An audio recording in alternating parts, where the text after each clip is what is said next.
Hello, this is the Stories Beside channel. I release videos every day for you. Subscribe and click the bell. Camille began to twist her head in front of the mirror, trying to see her hairstyle. The hairdresser almost pulled an extra strand of hair away from her and told her not to do it again. So threateningly she said, "Sit up straight, or you'll end up bald." "Miranda, I need to see what's going on. When I'm done, you can look at it then." Miranda was Camille's own sister, so she treated her like that. There were rarely any misunderstandings between them, and all disputes were settled by compromise. However, as big sister, the difference was 3 years. Miranda sometimes had a commanding manner, and she seemed to like it a lot. "And if I don't like it," Camille pleaded. "It's all right, we'll fix it." Miranda replied with humor, "This is the 3rd time you've come to see me this month. Are you not satisfied with your own appearance?" "I can't decide on an image, honestly. As soon as I plunged into business, I want everything at once. And there are so many worries that I can barely keep up." "Oh, come on. Don't be so smug. It's only a small cafe, and there's not enough customers to get tired. If you can't keep up, ask your son and daughter-in-law to help you." "You're wrong about the customers. Some days there are no vacancies," Camille corrected her. "As for William and his fiancée, I'd rather invite strangers. My son didn't take my advice. Now he'll have to make his own way." "You shouldn't do that, sister. He won't forgive you." I shook my head. "Miranda, mark my word, you'll have to ask him for help. Only it won't be too late. I can handle it myself." With a frown furrowing her brow, Camille replied, "And get your hair done." "I have to get back to the cafe," Miranda continued, her sister. But at the same time, she was slightly offended by her attitude towards her own son. William was considered the most promising assistant in the business. He had a degree in economics, but at the moment he was investing his knowledge in the development of another firm, and he could have worked at his mother's cafe to make it even more profitable. But no, Camille didn't want to see her sister-in-law Lisa as a rival, especially since they had different characters and views on life. Not only that, her sister-in-law initially seemed to her a wiretapped and uneducated girl. She had a wrong opinion that they were not a couple and that they were different. Camille had too high an opinion of herself. Despite the fact that she had nothing to do with powerful people, the cafe didn't give her any preferential treatment, but she told everyone she knew that she ran a serious business. Of course, they tried not to argue with her and just nodded their heads. But behind her back, they would say things that would make your hair stand on end. It is possible that Camille knew about it, but did not pay attention. She believed that all means are good for achieving the goals, and if necessary, it is possible to go over the heads. Well, now it was all set. Miranda finished and showed the result of her work. "What's not bad? I would even say stylish." Camille replied with a bow of her lips, satisfied. "I tried. So you owe me a bonus." "All right, I'll tip you." "Well, thank you, and you're welcome." "What was that about?" "Your hair on your head." "You mean your hair?" Miranda waved her hand. "Oh, I see. Humor in all its glory." Camille nodded. "Then hold on, the Joker deserves it." She opened her purse and took out a $3,000 bill and handed it to Miranda. "You took it carefully and tucked it into your apron pocket. Thank you for such a generous tip." "Oh, come on. It's not like we're strangers, and I have something to pay with, especially since you got your hair done. I just made myself look like a real businesswoman. And now no one can say you're just a housewife." "They're right to a certain extent," Camille shrugged. "I spend most of my time at home in cafes and come back every other day, and then only for important issues and business meetings. But that's not the point. The main thing is that you like it. And think about your son. He's just starting his family life. He needs your support. We'll see. I can't promise anything. But by the way, I've done everything on my own, and nobody gave me anything for free. I had to literally grind my teeth to find my own piece of happiness." "Did you do the same with the cafe?" Miranda asked slyly. "I don't know what you mean." Camille shook her head. She pretended that she didn't get the meaning of the question. And about the money you used to open it. And it's not just a gift of fate, but a serious investment. Except if it doesn't work out, you know what's gonna happen. Everything will be fine. I'm sure of it. And there's no need to jump to conclusions. My cafe is just gaining momentum, and soon you'll see a real surge in traffic. People will be coming in from all over the neighborhood. Well then, I wish you success. Miranda hugged her sister and on full automatic fixed her hair. The bee had gotten a little confused. I'm sorry I got a little emotional with you. It's okay, I'm used to it. Camille waved her hand. You've always been big and fit, not like I'm skinny and short. You took after your mom and I took after my dad. And that's something to be proud of. You're right. They gave us a life and helped us make up our minds. Thanks again for the haircut. I'll stop by if I have time. Oh, okay. Maybe Saturday. Miranda sighed and shook her head as she looked at her sister. Apparently, she didn't like Camille's attitude toward life's priorities, and above all, her negative reaction to her own son, who had done nothing wrong, except that he had gotten together with a girl without listening to her advice. However, William was 25 years old, and he had every right to control his own destiny. After he started living with Lisa, he never asked her for money, all because he did not want to humiliate himself, knowing his mother's temper. Besides, he didn't want to look like a worthless man in her eyes. But what's interesting is that Lisa didn't reproach him for their humble existence. She herself worked at the market, traded things, and also earned in the general family budget. However, William was not in a hurry, and with the registration of relations, agreeing to a civil marriage. Between them, initially formed trust and mutual understanding, and Lisa calmly treated that as something William said, "We will have to live like this for 6 months or a year to save up for the wedding." And then he also made it clear that he would not go to his mother to beg for money. It's not to say he was proud. It's just that there was a precedent when he had to overstep his own principles. This incident happened right after graduation.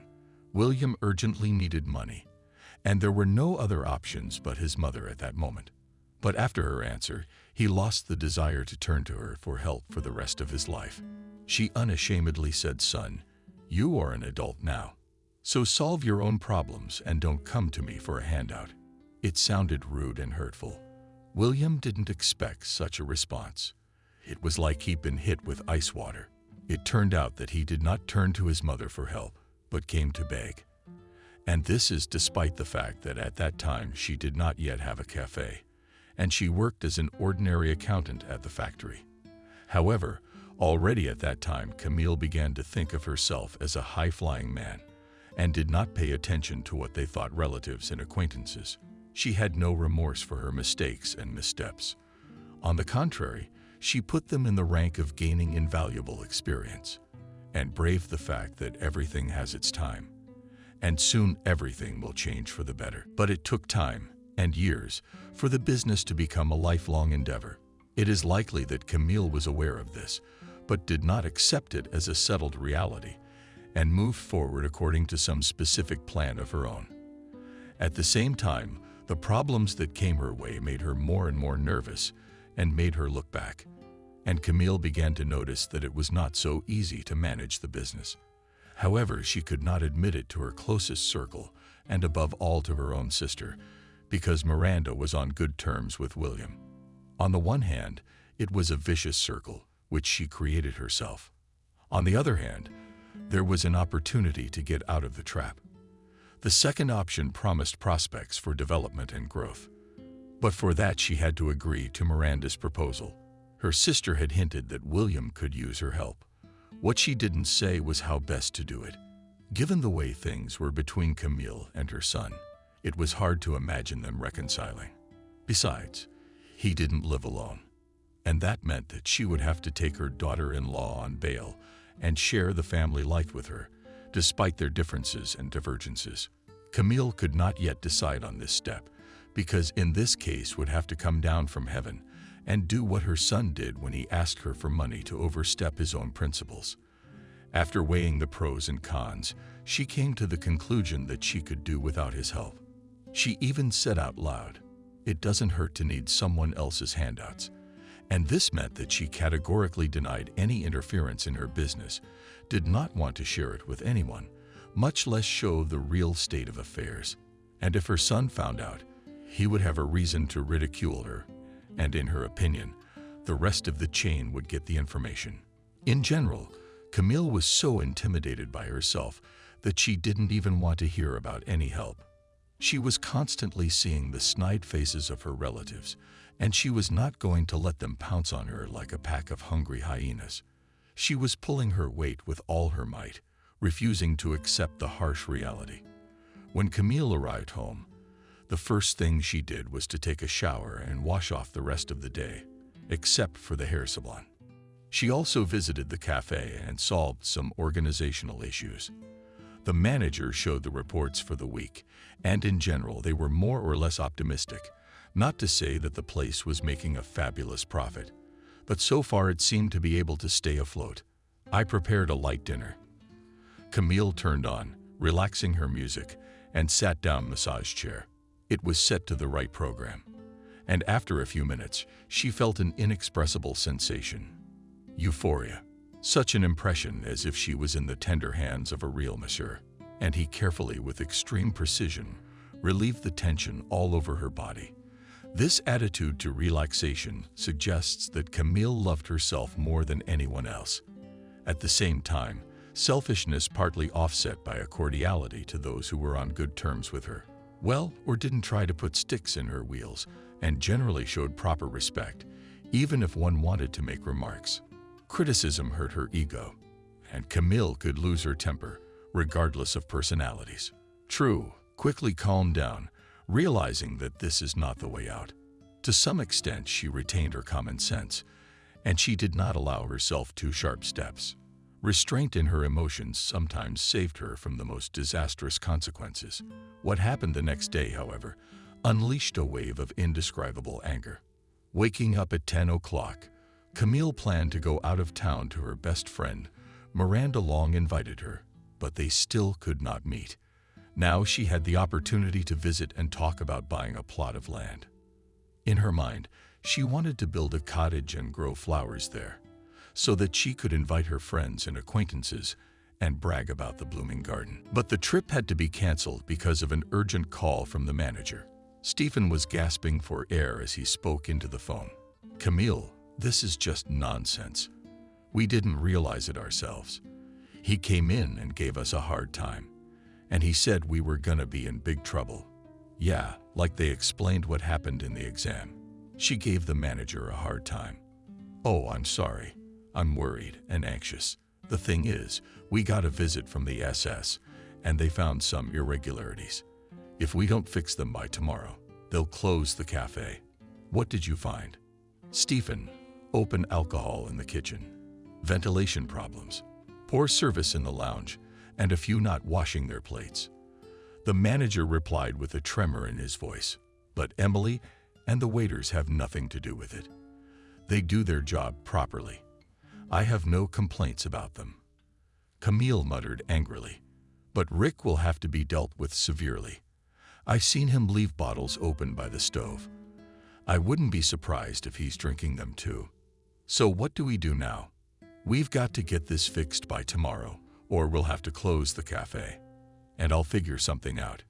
In the meantime, you clean up where I'm not needed, and don't let anyone slack off, or I won't see you, my staff, and I'll hire another team. All I have to do is snap my fingers. Yeah, I got it. You got it." The manager's voice was shaking, and it spoke of how he had become in the face of her threats. At the same time, the confusion from the first minutes of the conversation suggested to Camille that he was barely coping with the duties assigned to him, and he was bound to fail at some point. But what to do? She didn't know yet. However, certain thoughts were in her head, and the main one was to invite her son to help her.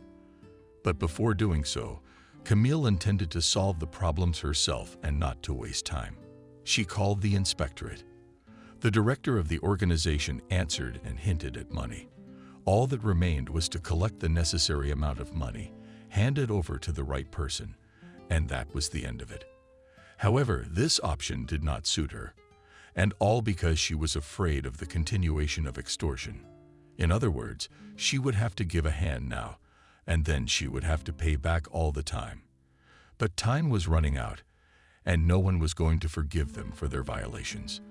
Not only that, but more serious problems could arise.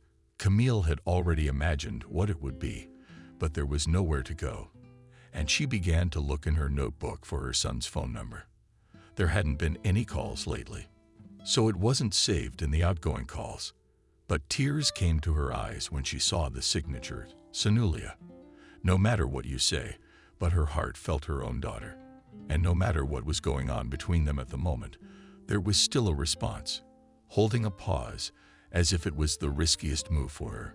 Camille dialed William's number. 3 beeps sounded before he answered.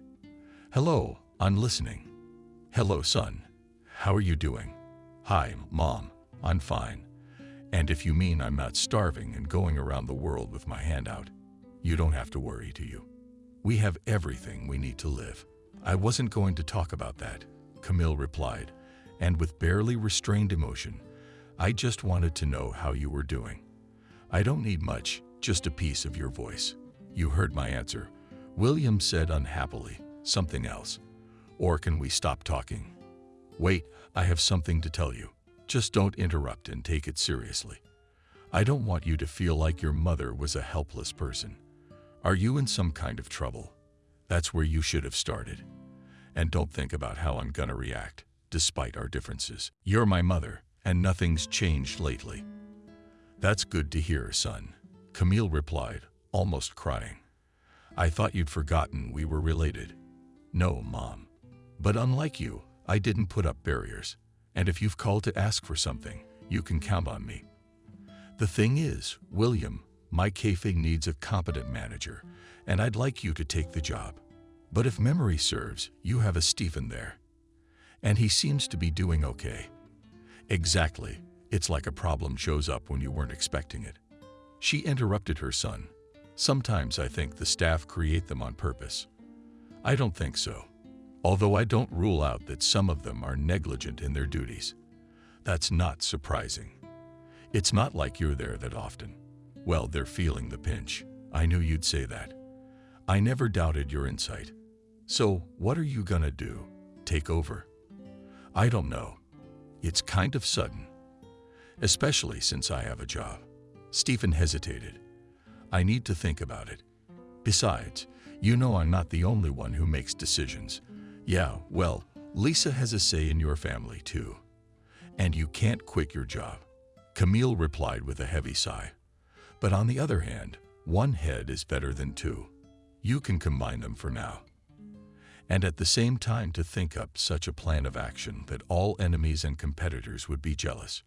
We don't need enemies, of course, but we can compete with our rivals. Besides, healthy excitement only inspires great achievements and gives confidence that you are on the right path. And I can take that as a yes. I think it is. But I'm not quitting just yet. So I'm sorry, son. The problems need to be solved today. And first and foremost, discipline. You said yourself that they're sensing weakness. You should have noticed it yourself. You own the cafe. Let's not talk about that now," Camille said irritably. "This is about your professional qualities, and it's important to me that you clean up the cafe." "All right, it's a deal. I'll be there in an hour." Having finished talking to him, she put the phone away on the nightstand and made a thoughtful face in her head. Immediately there was a fleeting thought, and was it right that I called my son to help? He would think that I had failed. My inner gut began to tell me that I should act, relying on my own strength.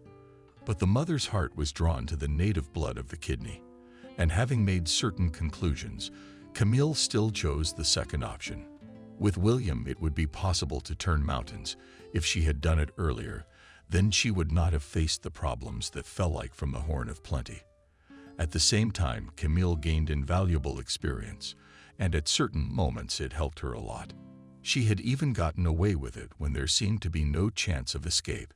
But now there were insurmountable difficulties, primarily because he had lost control over his subordinates, and they were increasingly working overtime. But she had no good reason to fire any of them. Or rather, she didn't have the courage to say goodbye. Camille decided to entrust this mission to her son to ward off the storm clouds. Again, it was not without mercantile interests, although, if one judged it that way, she depended on him too. At the moment, the son was the only free salvation, and it's a good thing he agreed. He could have remembered all her antics. Camille, as imagined their meeting after a painful parting, and then a little bit even shivers ran down his spine, as if cold from somewhere it was pulled. Dialing the CES director's number again, she proudly told him, "We will fix everything. You'll see it tomorrow." Good. Cell phone rings. Glad to hear it. But if anything, the cafe will have to close. The man replied sneeringly, "Don't even think about it. I won't give you that opportunity." Camille felt relieved that she had partially solved her problems. All she had to do was wait for her son, who promised to correct her mistakes. He did not reproach her for taking on an impossible burden, but at the same time he made his position clear and made it clear that it was better to work together. She did not even argue with this, because she had experienced all the vicissitudes and intricacies of business, and if at first everything seemed to be a simple hobby, it soon turned into a heavy routine, and it required more and more dedication from her. And Camille couldn't get the last juices out of herself. And as a result, both the management system and the quality of service suffered. The SES representative quickly discovered this and demanded that it be fixed, but left a window of opportunity for a financial settlement, and it was up to her to take advantage of it. For now, Camille opted for her son's help in the hope that he would spare her the unnecessary expense. An hour later, as promised, William arrived, but not alone. Lisa arrived with him. She looked around fearfully, as if she were afraid of meeting monsters. In fact, she had a state of surprise. After all, it had been so long since Camille had invited them over to her place, playing the part of the cheap and grand business lady. And now this event, of course, it couldn't help but come as a shock. "Well, here we are." "Mom, right from the doorstep," said William, and put his arm around her shoulders. "As you can see, I'm not offended by you, and we can discuss everything in peace." "Thank you, son. I didn't expect to hear any other words from you." She nodded back at him. "Hello, Camille." Lisa greeted her quietly. "Hello, sister-in-law. Why are you so weak?" "I didn't eat enough porridge this morning." "No, I just had some." "Oh, you probably weren't planning on coming to see me." "But to be honest, I wasn't, because you haven't called us in a while." "Mom, you called me looking for a reason to fight." William frowned. "No, son, not even a thought." I shook my head. "I was just checking just in case you really did have other plans, and you had to change them because of me. That's okay. We'll do it some other time, especially since your problems are more important. And I wanted to get straight to the point so I could get them done by tomorrow." "Maybe I'll have tea and cake then," Camille suggested. "I'd like that. I like desserts. What about you?" "Lisa, I'd love to. I like cake." "Well, that's fine. Come on then, sister-in-law. Help me set the table." "What am I supposed to do?" William looked at them in surprise. "Oh, I almost forgot. Here's Stephen's number. Call him and clear up the situation. Anyway, plug in. Time's running out. I do not want to blush tomorrow in front of the SES. Besides, I told them, or rather, the director, that we'll fix it. I'll see what I can do." His mother and Lisa went to the kitchen, and he started calling Stephen. He answered only after the second ring and didn't immediately realize who was bothering him. "Sorry, I didn't recognize William. How long will you live?" "Thank you. But that's not what I'm talking about. I'm talking about how to fix all the problems. After all, they didn't arise on a single day, and it's obvious that the staff has been unraveling the situation for a long time. And you didn't follow up on it properly.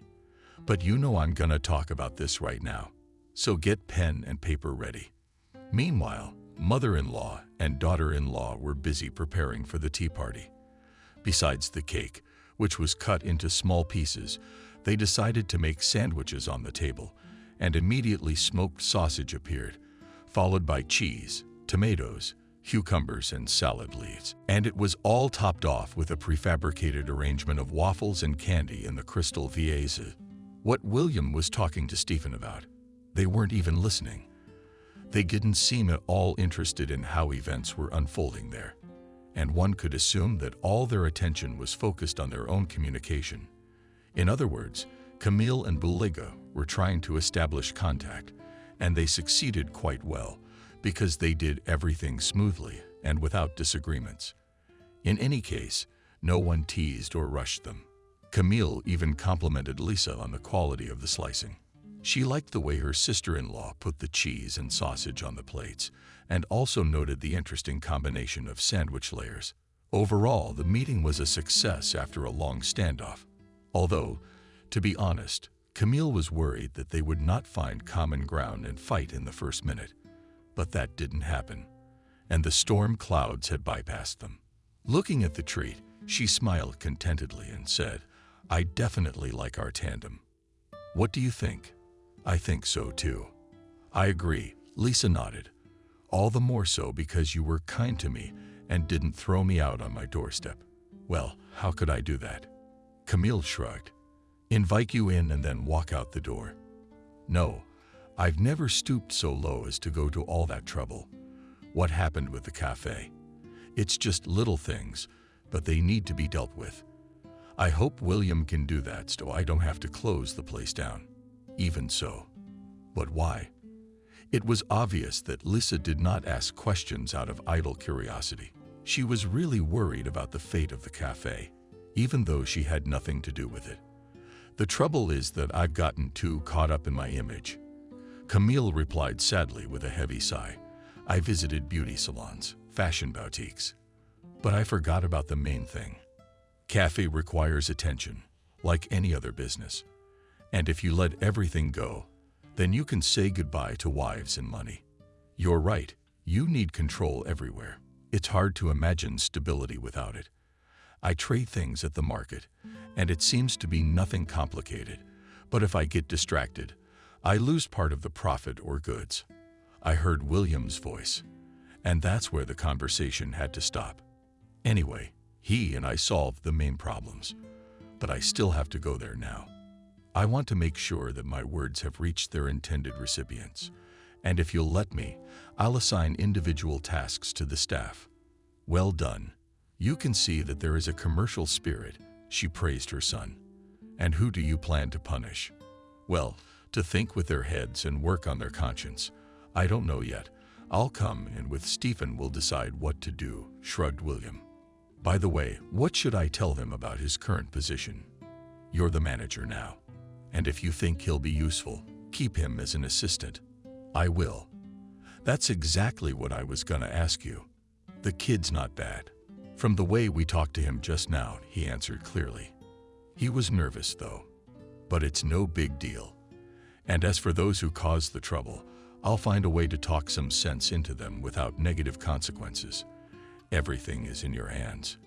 "Go ahead," Camille nodded. "You have broad authority. Think of it as acting on my behalf." "It's a deal. Then I'll go right away." "What about the cake and sandwiches?" Lisa asked in surprise. "I'll come back and eat. If you leave some for me." William smiled and kissed her on the cheek. "And Mother?" "Yes, I almost forgot. You can go now. Lisa and I will take care of her." Looking at his watch, William furrowed his brow. What were you thinking about for a minute? Then waved his hand at them and left the apartment. At that moment, he had only one thought to solve his mother's problems and get home as soon as possible. Though she didn't persecute, he still felt out of place, burdensome and onerous. It seemed to him an invitation, all the more so at the most unexpected moment. William couldn't believe his mother was doing all this unselfishly, well or heartily wishing to make up with him.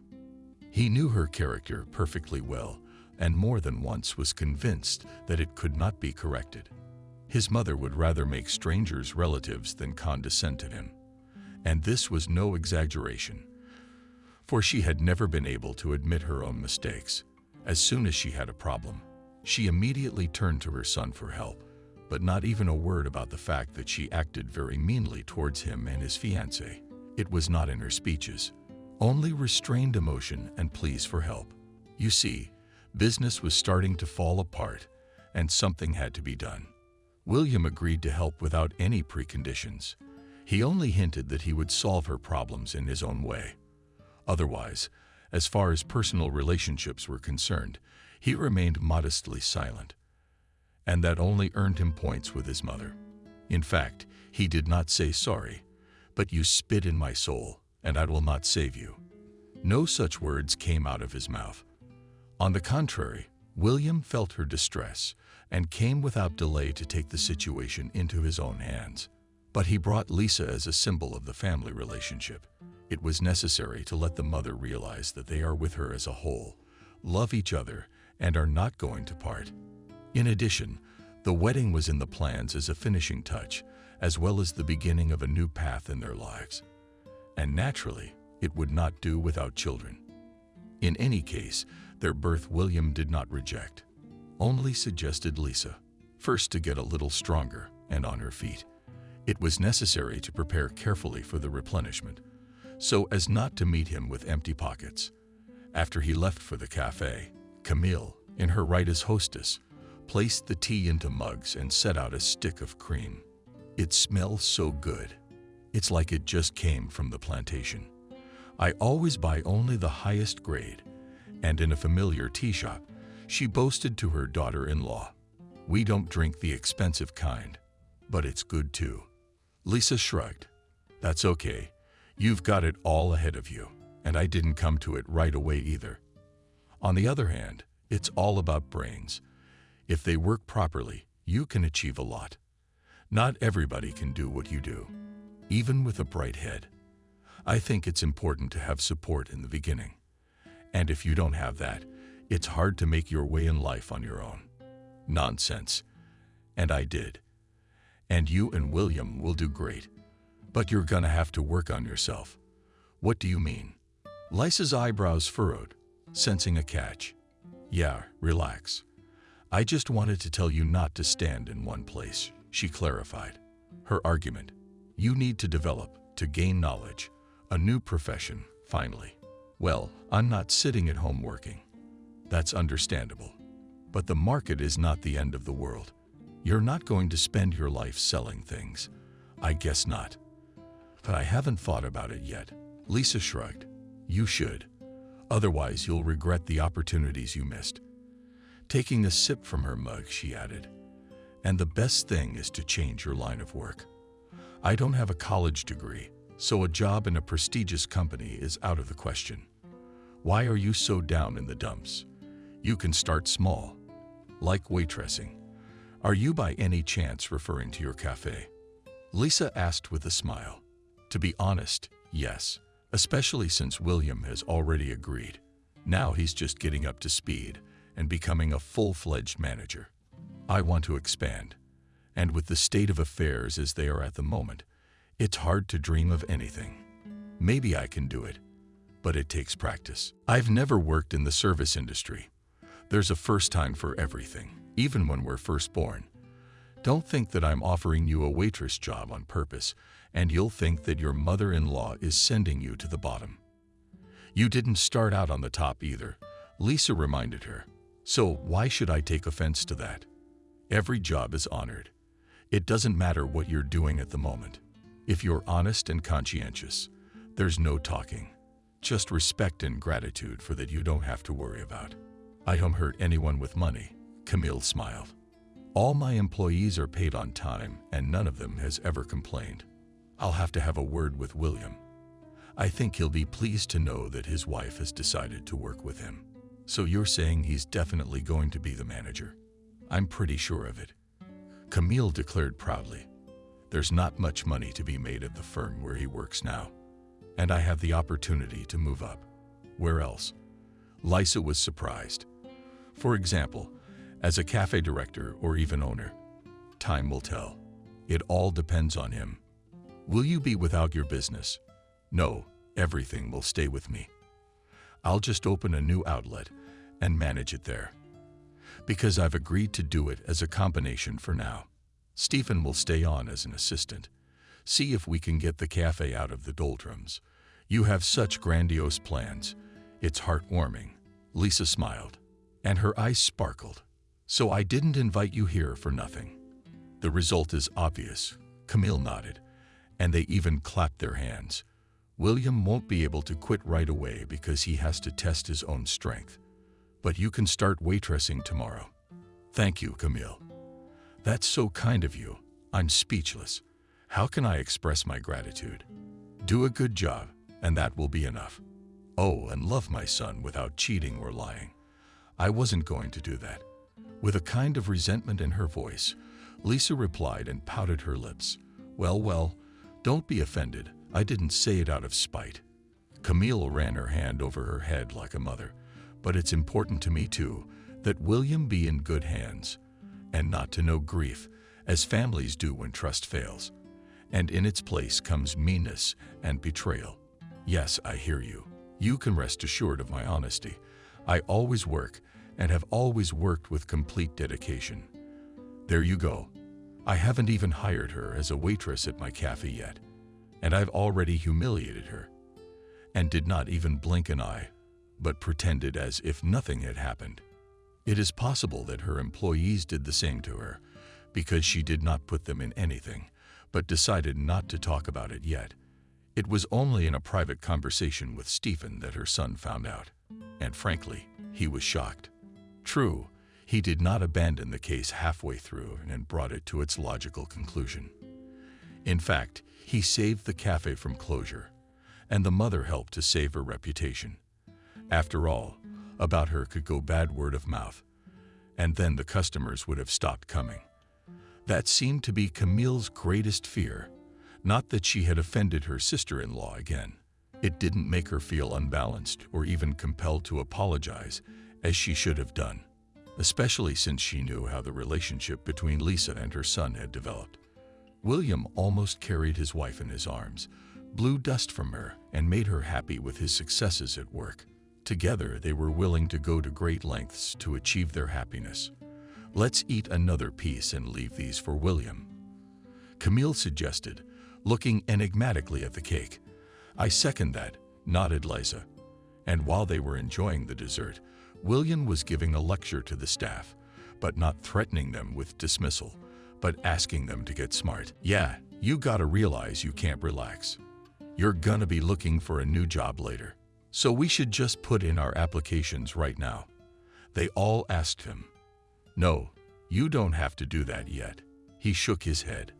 But if you don't get smart, my mother will throw you out on the street and not care that some people have families and financial problems.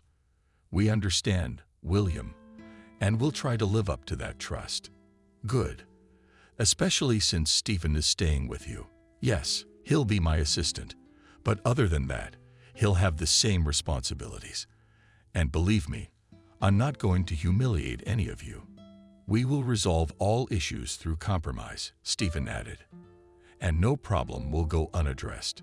Yes, that's right. And now we need to close the cafe for preventive maintenance and put it in order. Tomorrow, representatives of the Sanitary and Epidemiological Service will come to inspect the place.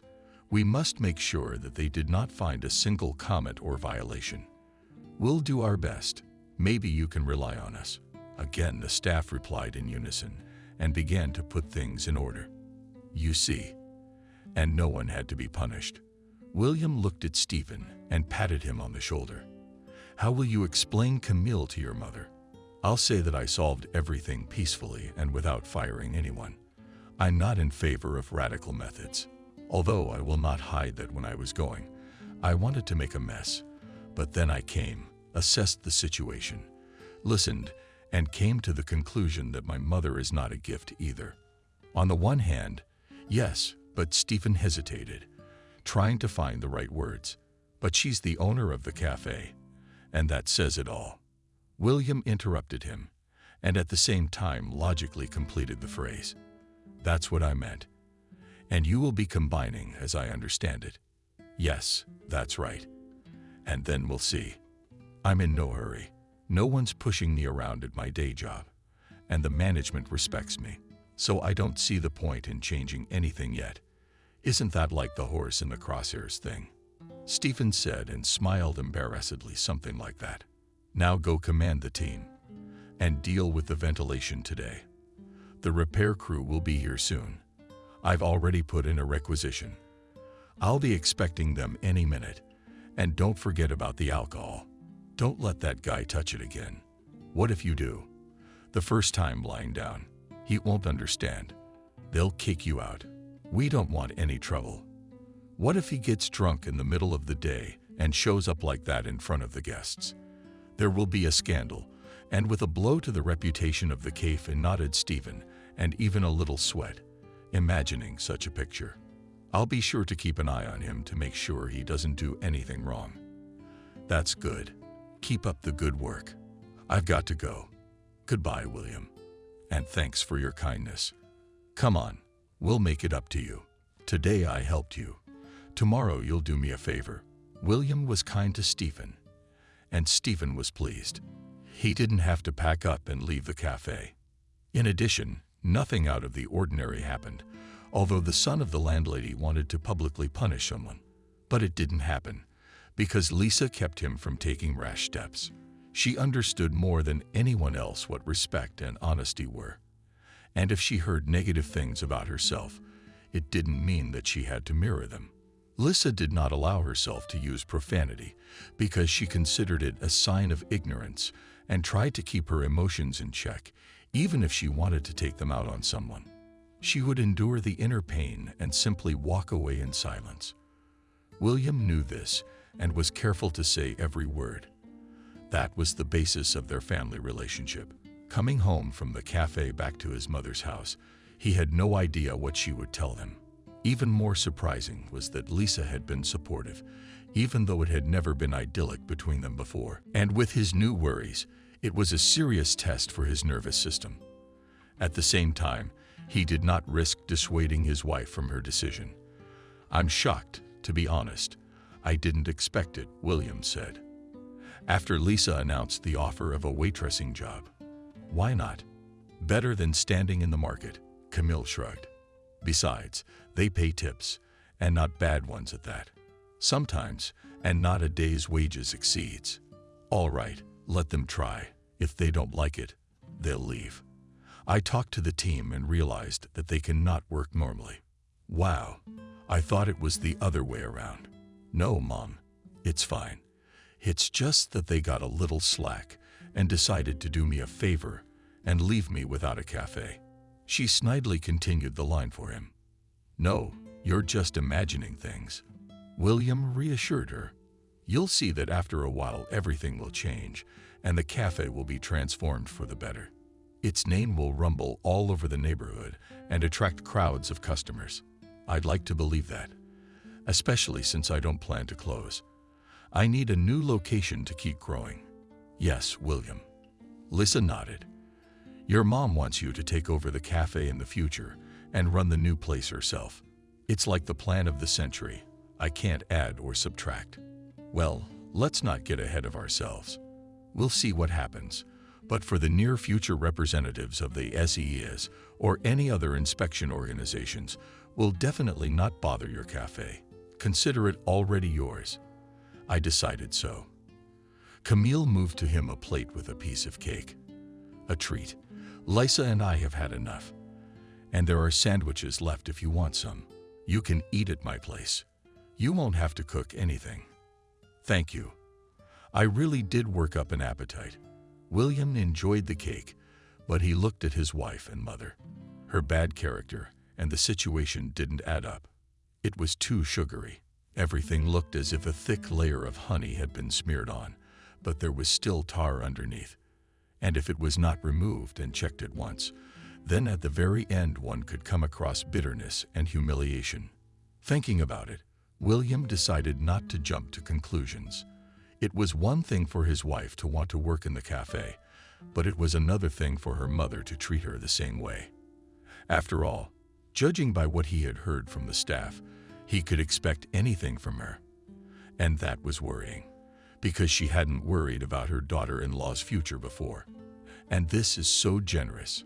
It's like a free cheese in a mousetrap, but no trap. I had to wonder where the catch was, where to look for it, so as not to be in a stupid position.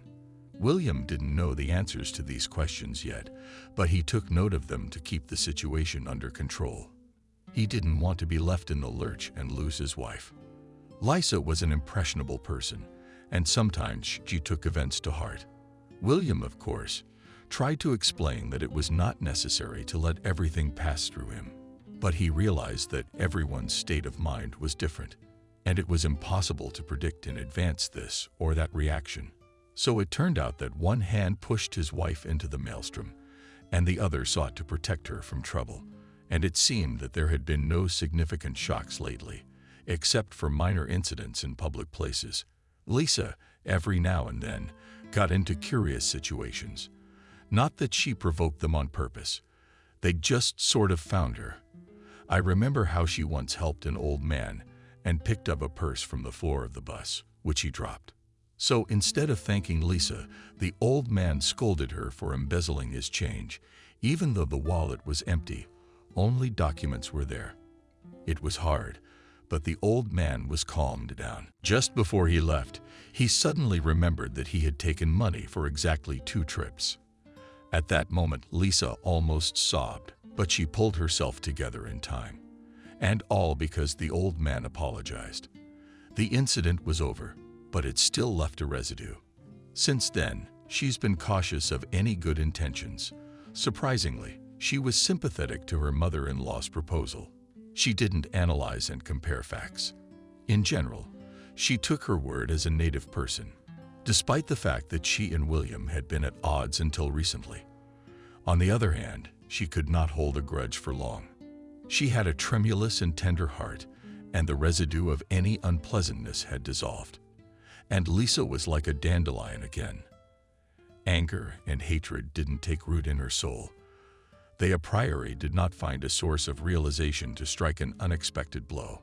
William, having recovered from the cake, ate his sandwiches, and as he drank his tea, his mother suddenly asked him, "Listen, son, why don't you and Lisa move in with me?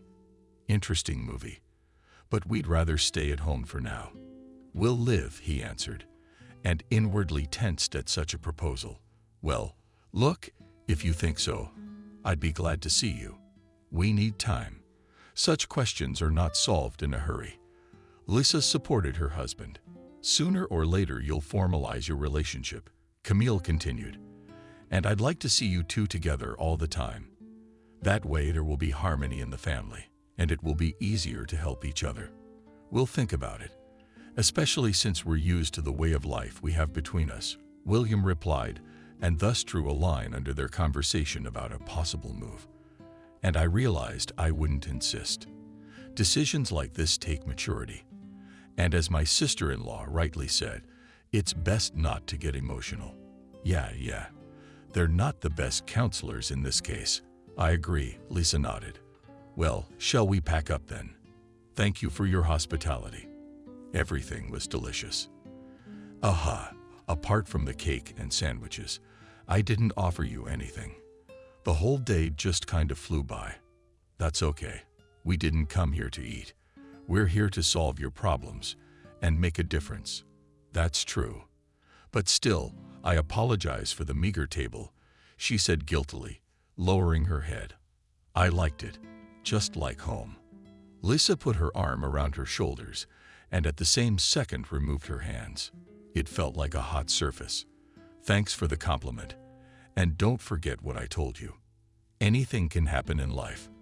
And this is stability." "All right. Thank you for your wise counsel." William and Lisa left the apartment, and Camille crouched down and cupped her head with her hands.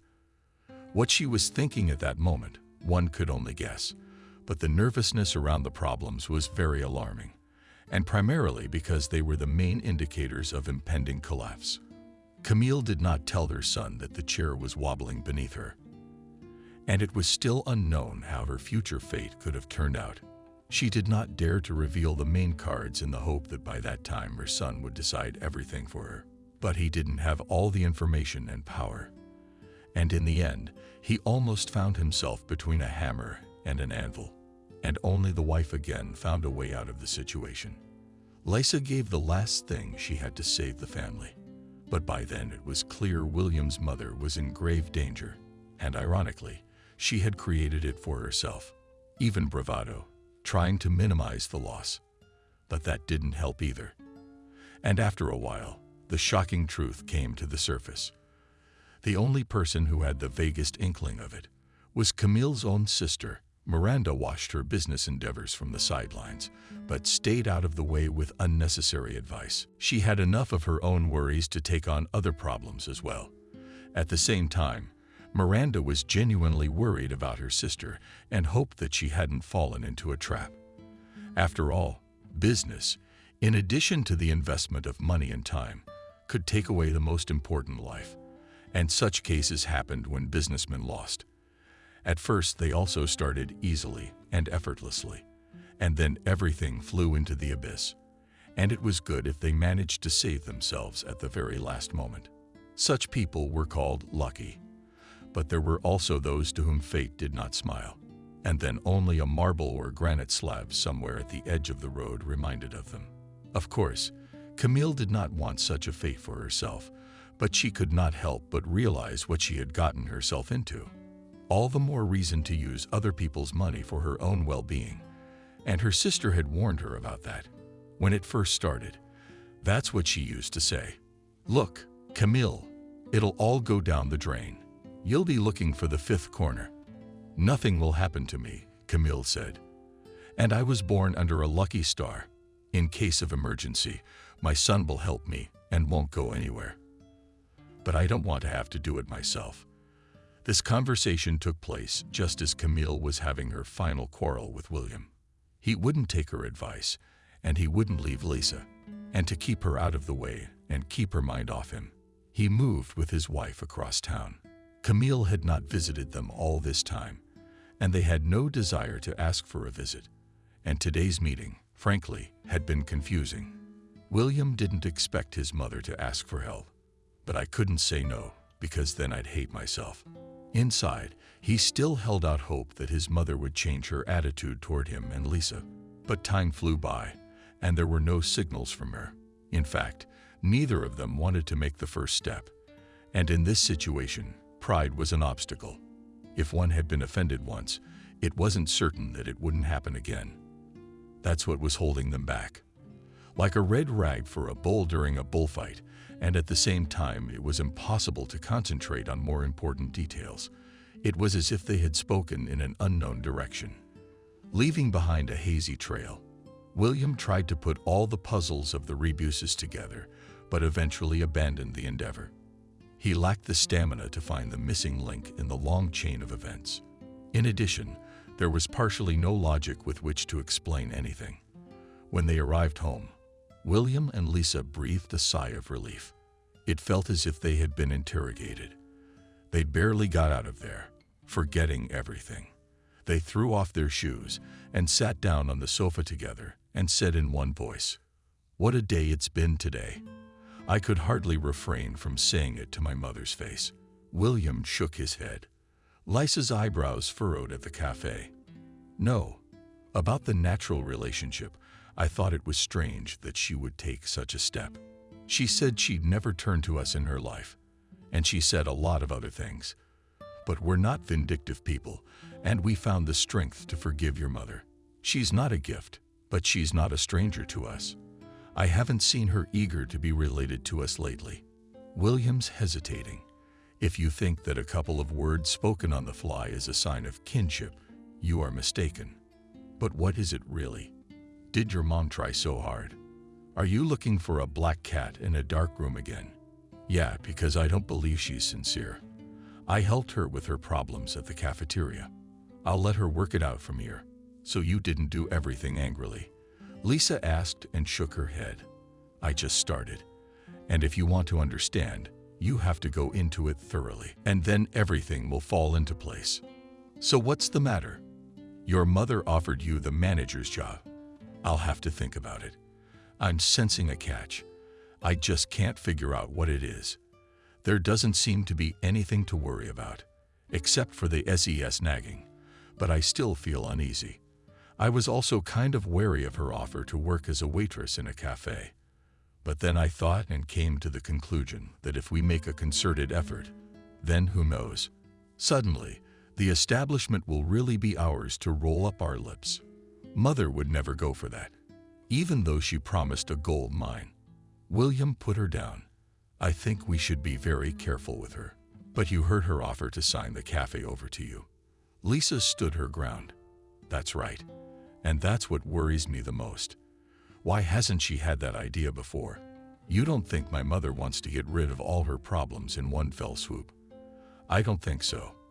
I mean, aside from those SES complaints you've practically dealt with, there's nothing there. Where would they come from? Besides, she would have told you about them. Yeah, Lisa, we've been living with you for almost a year, and I still haven't realized that my mom knows how to manipulate people. I didn't even realize it. I shrugged. That's what was going on today. And you left. William poked fun at her and accepted a waitressing position. So you didn't refuse to help her either. I told her not to go. What did you say? Yeah, you're right about that. We both let her talk us into it. And the interesting thing is, nobody forced us to go. If you're lucky enough to be born with the gift of persuasion, you use it all your life. Let's give it a shot. You'll combine your day job with running the cafe. I'll start working as a waitress. I can quit the market tomorrow. The owner won't be upset.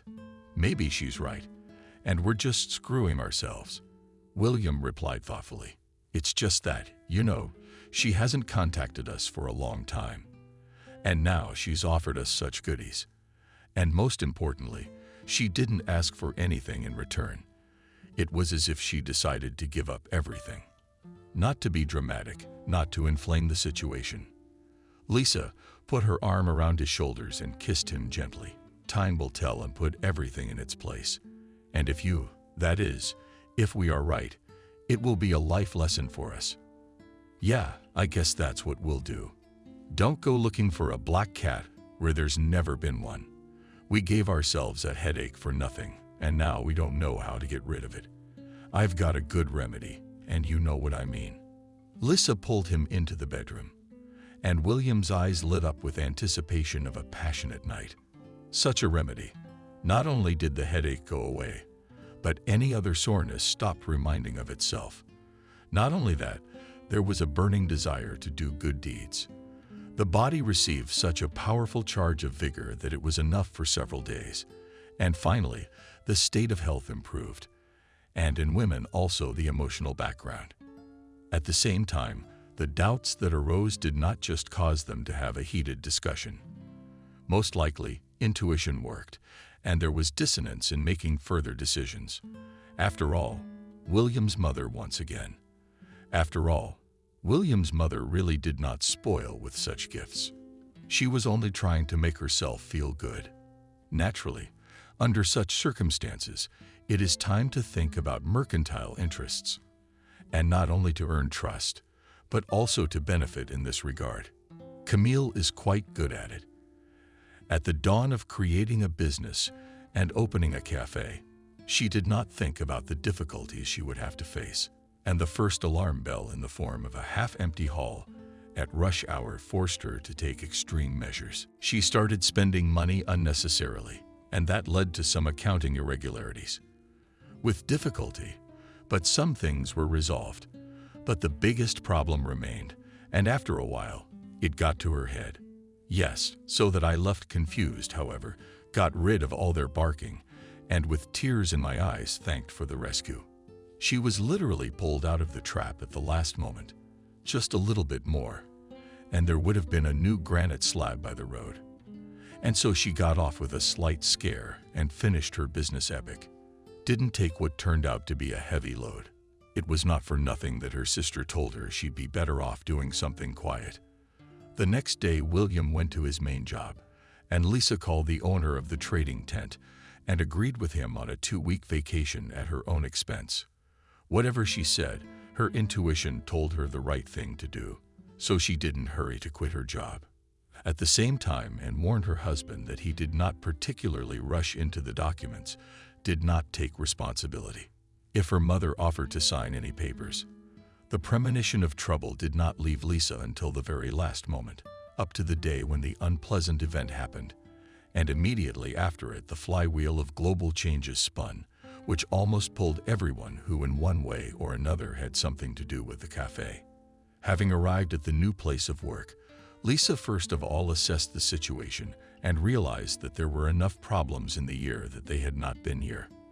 There had been dramatic changes. Some things had gotten better, others had fallen into disrepair. But the saddest thing was that people were passing by more and more often, not even looking inside, not even with one eye.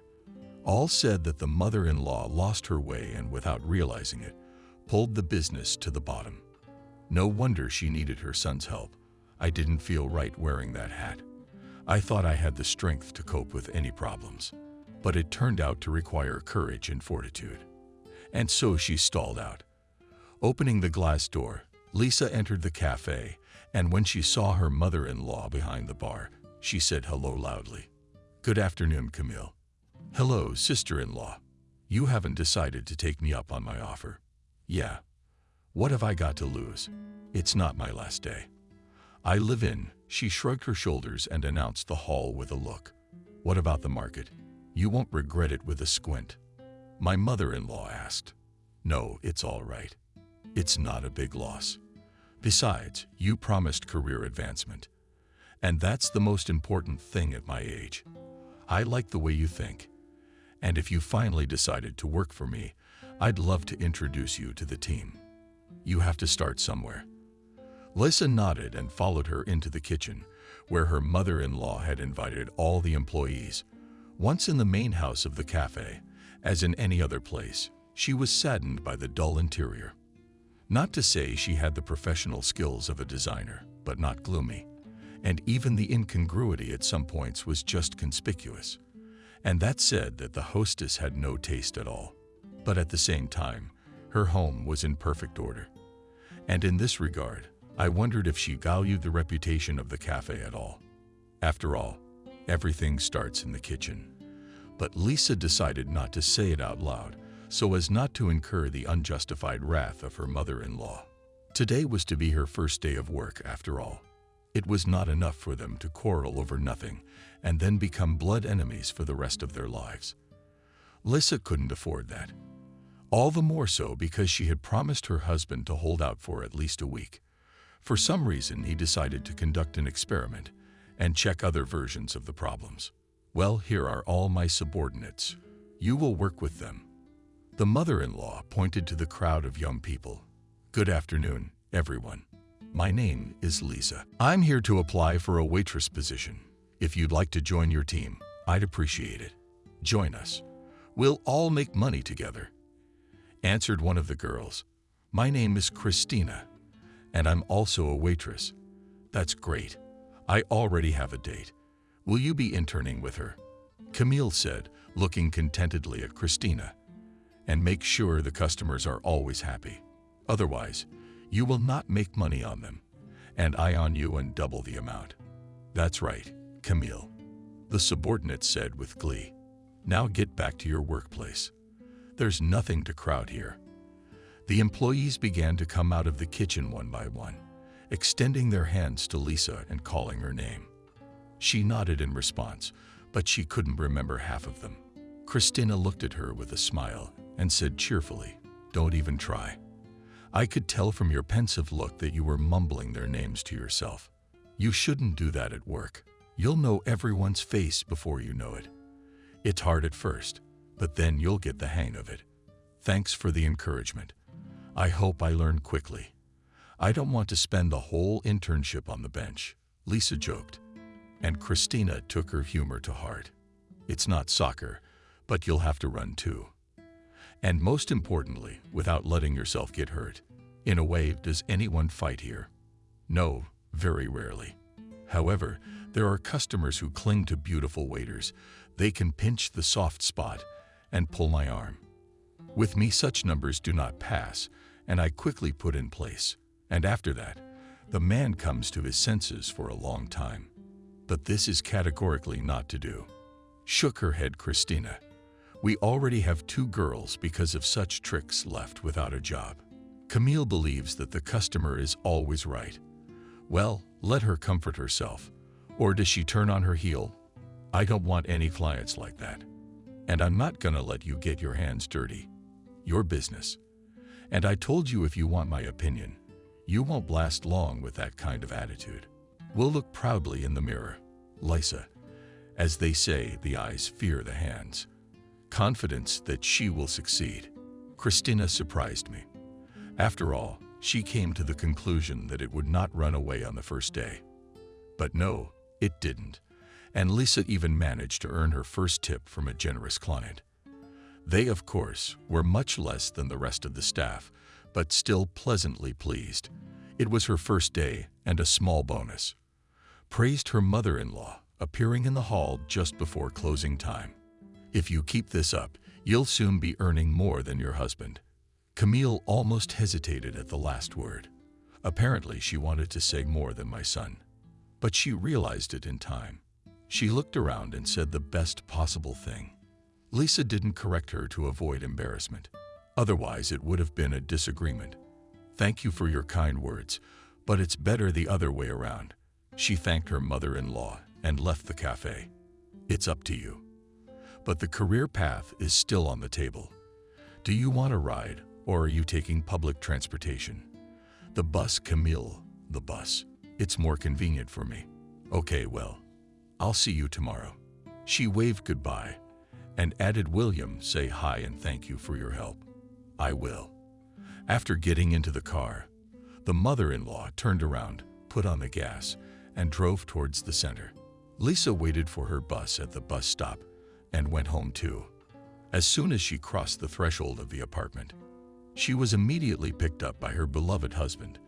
And how was your first day on the job? Okay. I'd give it a solid B. Lisa winked at him. Okay. What did you take 1 point off for? Frowned his eyebrows for molesting their customers. 2 of them even tried to touch me. I should have told my mother. She would have sent them away. That's just it. She wouldn't have sent them away. Lisa answered evasively and shook her head. Why not? Because, in her opinion, the customer is always right, no matter what he does.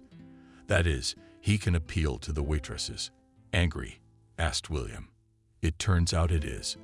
Especially since they're used to it. Lisa shrugged. It's awful. You shouldn't have gone there in the first place. How's it going with you? Did you find out anything? Not yet. But when I was doing a remote report on my mom's computer, I noticed a folder with a password. It had an interesting name, X-Day. What does it mean? I'm not sure, but I'm guessing it holds something important. Best not to touch it. You'll end up getting blamed for it, she told him. That's what I thought. But you should be careful too. William kissed her on the cheek and took her into the kitchen. It turned out that he had prepared a romantic dinner for them to coincide with her first day at work. Lisa blushed and kissed him heartily on the lips, neck, and chin. In general, everywhere her lips reached. And this was the beginning of a stormy continuation of the emotional outburst. At the same time, ahead of them awaited a series of incredible events, which led to the long-awaited denouement. After all, they so zealously wanted to find out what was hiding in this cafe, and what skeleton was hidden in the closet under a heavy burden.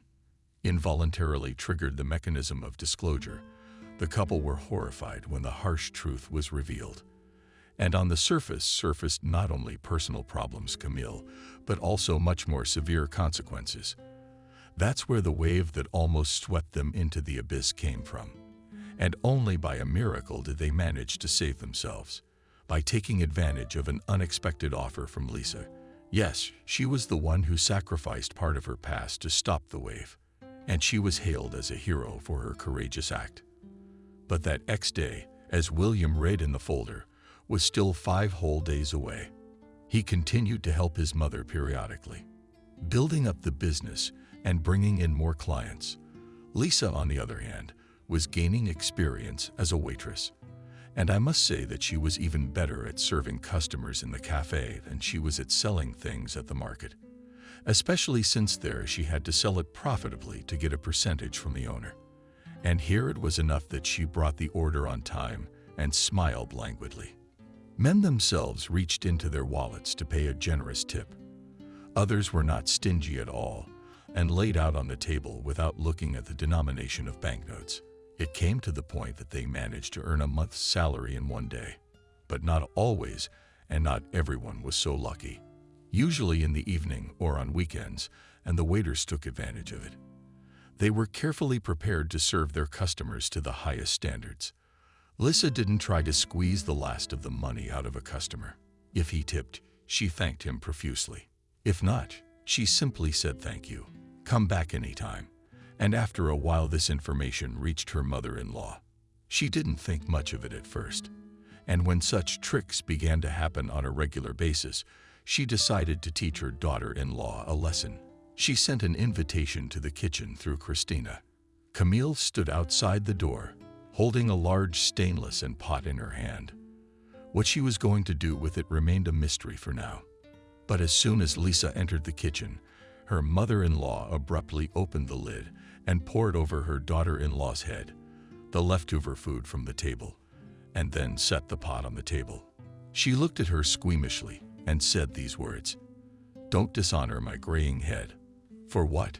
Camille, with tears in her eyes, shouted Lisa. At the same time, Christina stood behind her back and smiled evilly. "That's for not wanting to work like everyone else." My mother-in-law smelled of booze. It was a sign that she'd taken a drink before she was tortured. "If it's about the tips, you can collect them yourself. In fact, I don't want to stay here anymore." "Well, that's good. You're free to go. We don't need your services anymore. Is that right?" "Yes, Camille." The staff replied with a chorus of cheers and drooped their heads. They clearly didn't have the courage to tell the landlady the truth to her face. But Lisa didn't expect a gesture of goodwill from them. She looked at the crowd as contemptuously as her mother-in-law and shook her head dejectedly. She simply felt sorry for the young people who had become dependent on an exploitative employer. She could stay and continue to grovel before this homegrown business lady. Lisa said goodbye. "What did you say?" Her mother-in-law furrowed her brow and tried to pounce on her with her fists. "Just try it. You are no longer my head of the housing department. I will put you in your place." "Well, Otter, I shouldn't have gotten involved with you." Slamming the door, the mother-in-law left the kitchen and went to her office. Lisa turned to Christina and said angrily, "And you will regret that he poisoned Camille on me. I know it was you who made her follow me, but you realize she's miffed." "Christina, I don't want to hear anything, and you'd better get out of my sight."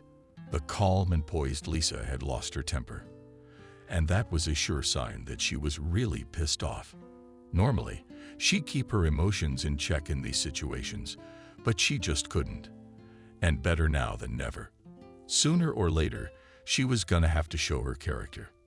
Except it never got through to the people it was meant for. With their heads down, they left the kitchen, and in the meantime Lisa cleaned herself up. She got rid of the remnants of her meal and rinsed her hair lightly under warm water, then hailed a cab and headed home to inform her husband of his mother's egregious antics.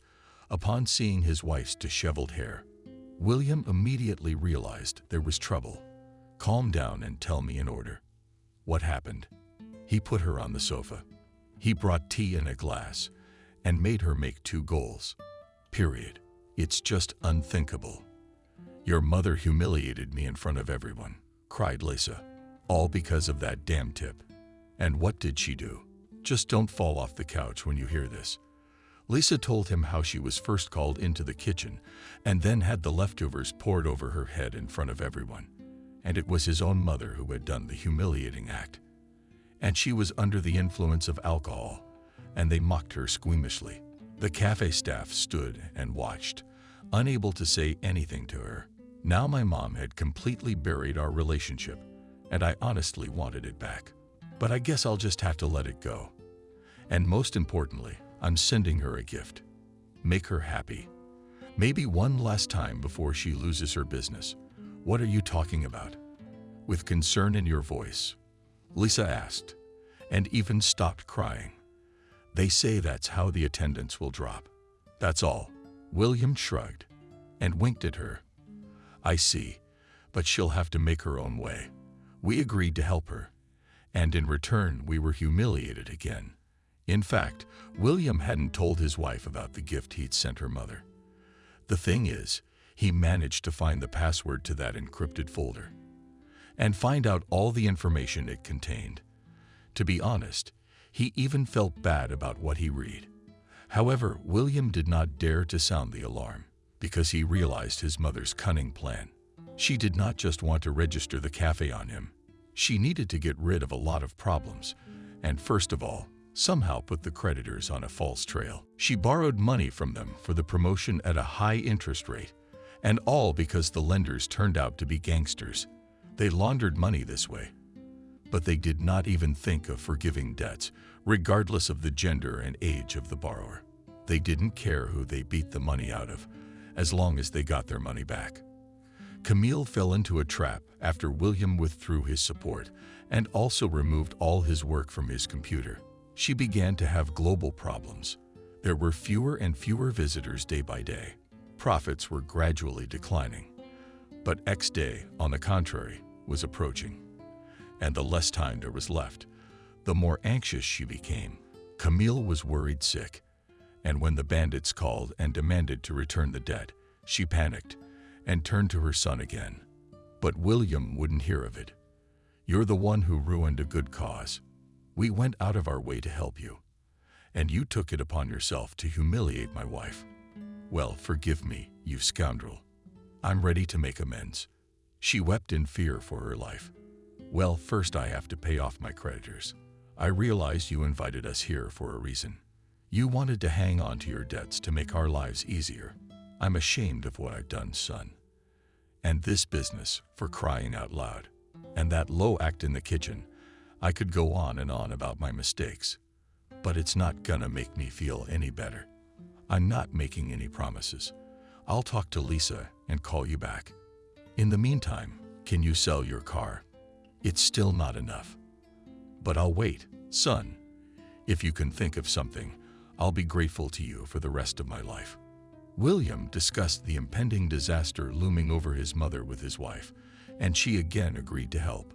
Despite both being angry at her mother-in-law for publicly humiliating her, figuring out their options, they had raised a third of the amount needed in a few days. Together with the car, it was exactly half. They had to find the rest of the money for the loan. So Lisa suggested selling Grandma's house. It was her only reminder of her past. But after weighing up the pros and cons, she came to the conclusion that human life was more precious. William, of course, crushed, but also did not sit idly by. He himself approached the creditors and persuaded them to wait another month. In the end, during this time they managed to sell Grandma's house. True, they had to lower the price to get cash at once, but there was nowhere to go. Camille's life was at stake. She caused problems, and they were solved by the whole neighborhood. Naturally, the cafe had to close because the money ran out. But the creditors were paid off and they got rid of her. What she experienced during this time could only be guessed. She didn't leave the house to go to the store and back.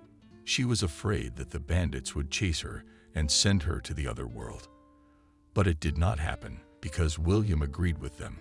He assumed all obligations to repay the loan. His mother thanked them for a long time, especially Lisa for her miraculous rescue, and promised not to get into the business again. Moreover, she insisted that they move to live with her because they had to give all their savings to the creditors. On the other hand, this story became a lesson for them and a hint that one should be able to forgive. It is understandable that it is difficult to forget humiliation and meanness, but no one is immune to it. And when unforeseen circumstances arise, it's no time to be proud.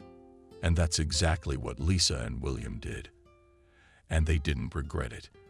They finally managed to find a common denominator and eliminate all the barriers. They had been in the way for a long time, but everything had its time. The moment of truth came when fate turned to them and helped them to find peace under one roof and in the circle of a large and friendly family.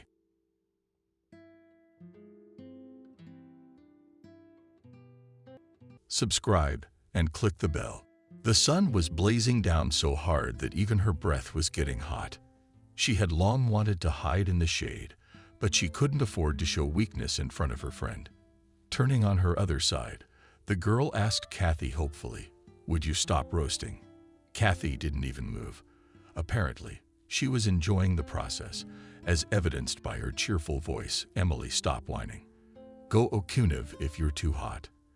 At the same time, check on our champagne." Emily got up lazily. "You're right. We should take a dip. I have my doubts about the champagne. I wonder what they are." Kathy assumed an incredibly difficult body position that shocked her friend. Kathy misjudged the strength of her voice and screamed as loud as she could. "Kathy, how did you do that? That's something you only see in the circus. Why'd you kick it out like that? You're gonna break something, aren't you?" Kathy didn't expect her friend to react so violently, and she flinched. Her body instantly returned to its normal anatomical position. "Emily, what are you yelling about? She wants the whole village to come screaming at you. If you don't understand why I do this, I'll tell you why I do it. I do it to get an even tan. Do you know what they use in the city to identify hillbillies?" Emily randomly said, "I know which one I'm going against. Here's not guessing at a specific tan. Farmers mostly sunbathe while walking in the field, so they only tan their backs and arms, and their legs a little bit." Emily shrugged her shoulders in confusion. "Sure, that's a useful observation. But what good is an even tan to us? We're going to the city to get a job, not to show off our good looks." Kathy sat down and adjusted the towel underneath her.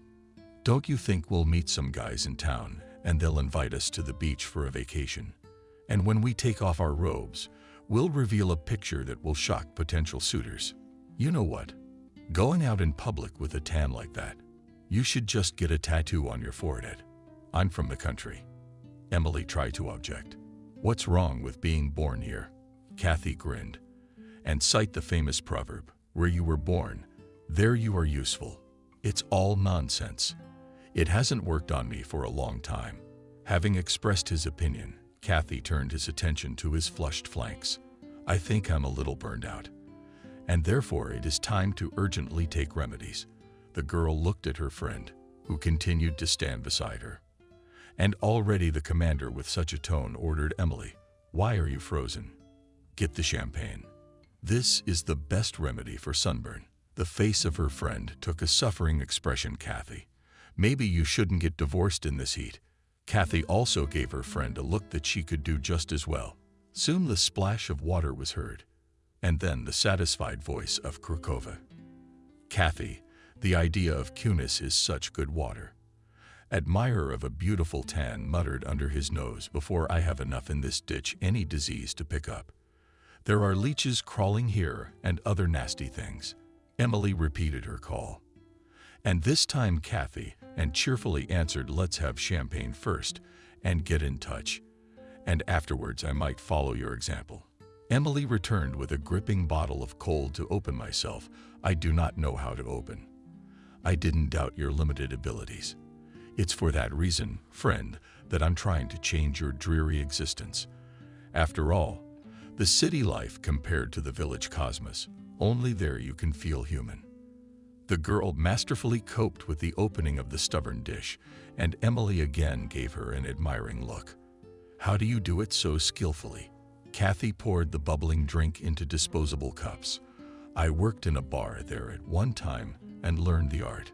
To be honest, life in the city isn't sugar, and not all newcomers are welcome either. I mean, the city's accepting. Believe me, in those 3 years since high school, I've been so left by Emily with the same old subservience." Reached out to Kathy. "I believe you. You're my best friend." Kathy held out her cup. "Then let's toast to our clear friendship." The thirst was so strong that the girls emptied their cups in one sitting. Kathy reached for the bottle again. But Emily stopped her. Look, don't get so excited, or my head's going somewhere. It'll pass. Champagne has a short-lived effect. Emily looked at her friend with respect. You talk as if you drink this noble beverage every day. Kathy was silent for a while, and then slowly stretching the words, said I with my girlfriend not only drank champagne every day, but once took a bath. Come on, honestly, you know I never cheat. The girls were quiet for a few moments. Each of them was thinking about her own thoughts, and especially Emily at this moment did not want to disturb the flow of pleasant thoughts. She already imagined herself in a jacuzzi, where instead of water bubbled champagne. And all this idyllic scene takes place in a luxurious city apartment. Emily interrupted her sweet dreams. Yesterday you asked me why I didn't apply after high school. Yeah, I did. I asked you that yesterday, and you gave me some bullshit. And tell me honestly, what's the point of going to school? Emily yawned. What did you do to me after the champagne? I can tell you one thing about the benefits of studying. Today you can't get anywhere without a diploma.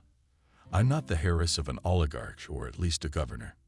Your moms can't get enough of you either, trying to hold on to your youth. My dad's a hard drinker, but I still went to college and got at least some profession. By the way, Maria also studied to be a chef, and she has no one but her old grandmother. Kathy burst out laughing. Our incomparable fool has found someone to cite as an example. And where does she work on Peter's farm with her diploma? During the sowing harvest, our farmer opens a canteen to feed the working people, and he recruits women for seasonal labor for joy. Temporary work for a trifle.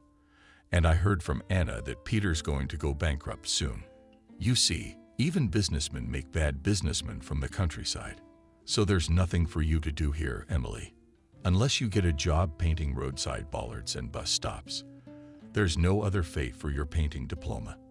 Emily mumbled. Yeah, I guess you're right.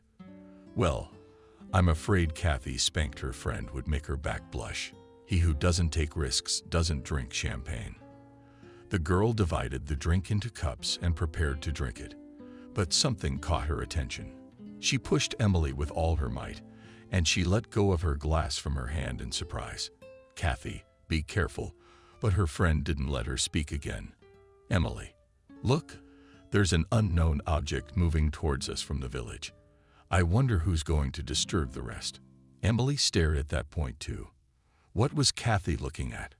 It took her only a couple of seconds to find out who dared to disturb their privacy. So it's our dope.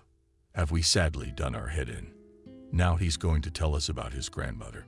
Noticing her classmates, Maria quickened her step. She waved to the girls from afar. Hello, girls.